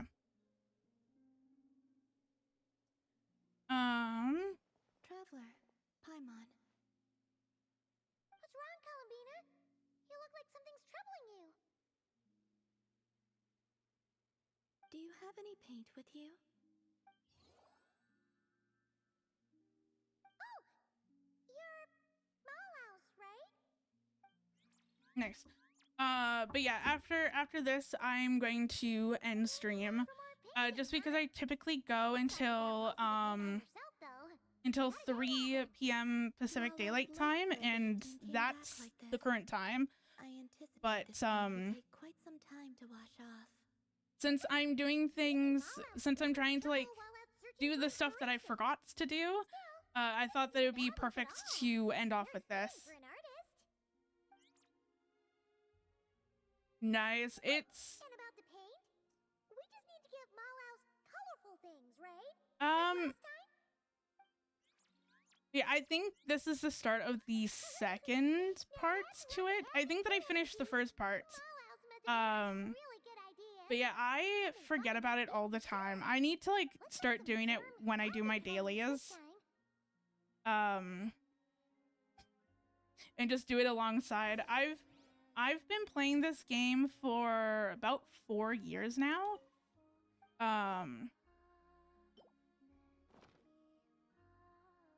There we go. But yeah, I've been playing Genshin for about 4 years now. I started back in 3.3, I believe. Then yeah. Oh, there she goes, painting away already. Ahem. Dear judges, prepare to be amazed. What kind of masterpiece will our talented Kuhenki artist bring us today?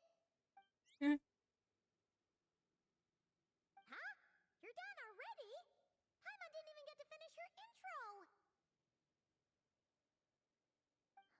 Well, let's see here. Oh, this is so beautiful. Another drawing of Columbina. No surprise there. It's beautiful. Just looking at it makes me feel happy. A forest somewhere in Notcry? There are so many little animals. I'm afraid you would have to go back to the time before I left the First Moon Silence to see a scene like this. That scares me so much. Oh my god. But thank you. I will just do it. I will. I need to turn those down on my end. I don't know if it's loud for you guys, but like that. Next to me like that. Those are so loud for me. You could pet them all you wanted without them running away. Oh my god. Okay. I would say the sheik badgers were the nicest to pet. They're the ones with the big fluffy tails. I'm also not used to like anyone redeeming it because it's been a hot minute. I think it's been like a month since someone else redeemed those sound bites, and so it's like I am not used to them being played. I don't really have the same kind of experience to go off of. But Paimon would probably choose to pet a sheik badger's tail. Sheik badgers can be quite timid. If you want to pet them, they need to feel safe first. Hey, welcome back. Unfortunately, after I finish this Kalabina's quest, or like this little quest, I will be ending stream. Because I typically go until 3 p.m. Pacific Daylight Time, and I'm technically 4 minutes over, but it's fine. I wanted to do this before I left because I will completely and utterly forget about it. Animals like these. I had to issue them a warning to get them to stop going after the Kuhenki. You're just telling Paimon this now? Oh, it's a miracle she hasn't been carried off yet.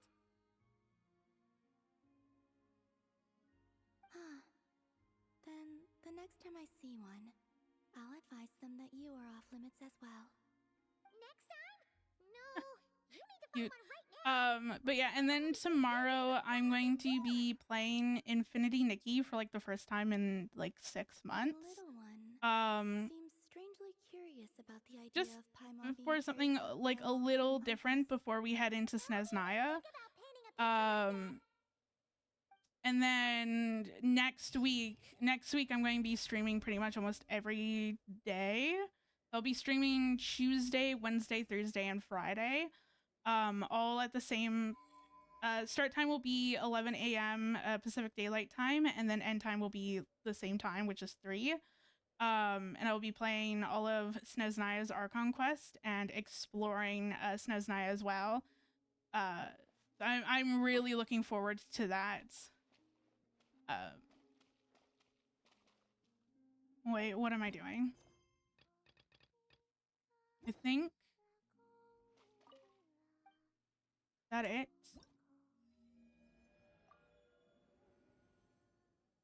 Yes. Whoops. Yeah, so I just started the second one. How? Okay.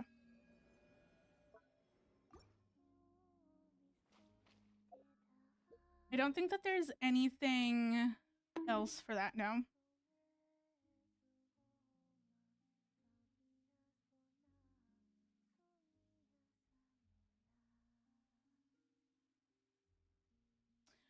Fair enough. It's definitely Genshin's definitely getting a lot more graphically intense. So a lot of older devices might not be able to play it. But yeah, this is where I am going to end the stream. Thank you for joining. I really appreciate it. I enjoyed hanging out with all of you and talking and doing some of the witches' homework and revelations. Kind of sad that I wasn't able to get through or even start Emilie's story quest, but that is a-okay. Because even if I was to start it, I would not be able to finish it this stream. But yeah. And then tomorrow I am going to be playing a little bit of Infinity Nikki. Just for something a little bit different. It's not going to be like a regular thing that I'll do on my channel or anything. Just a little bit different. But yeah,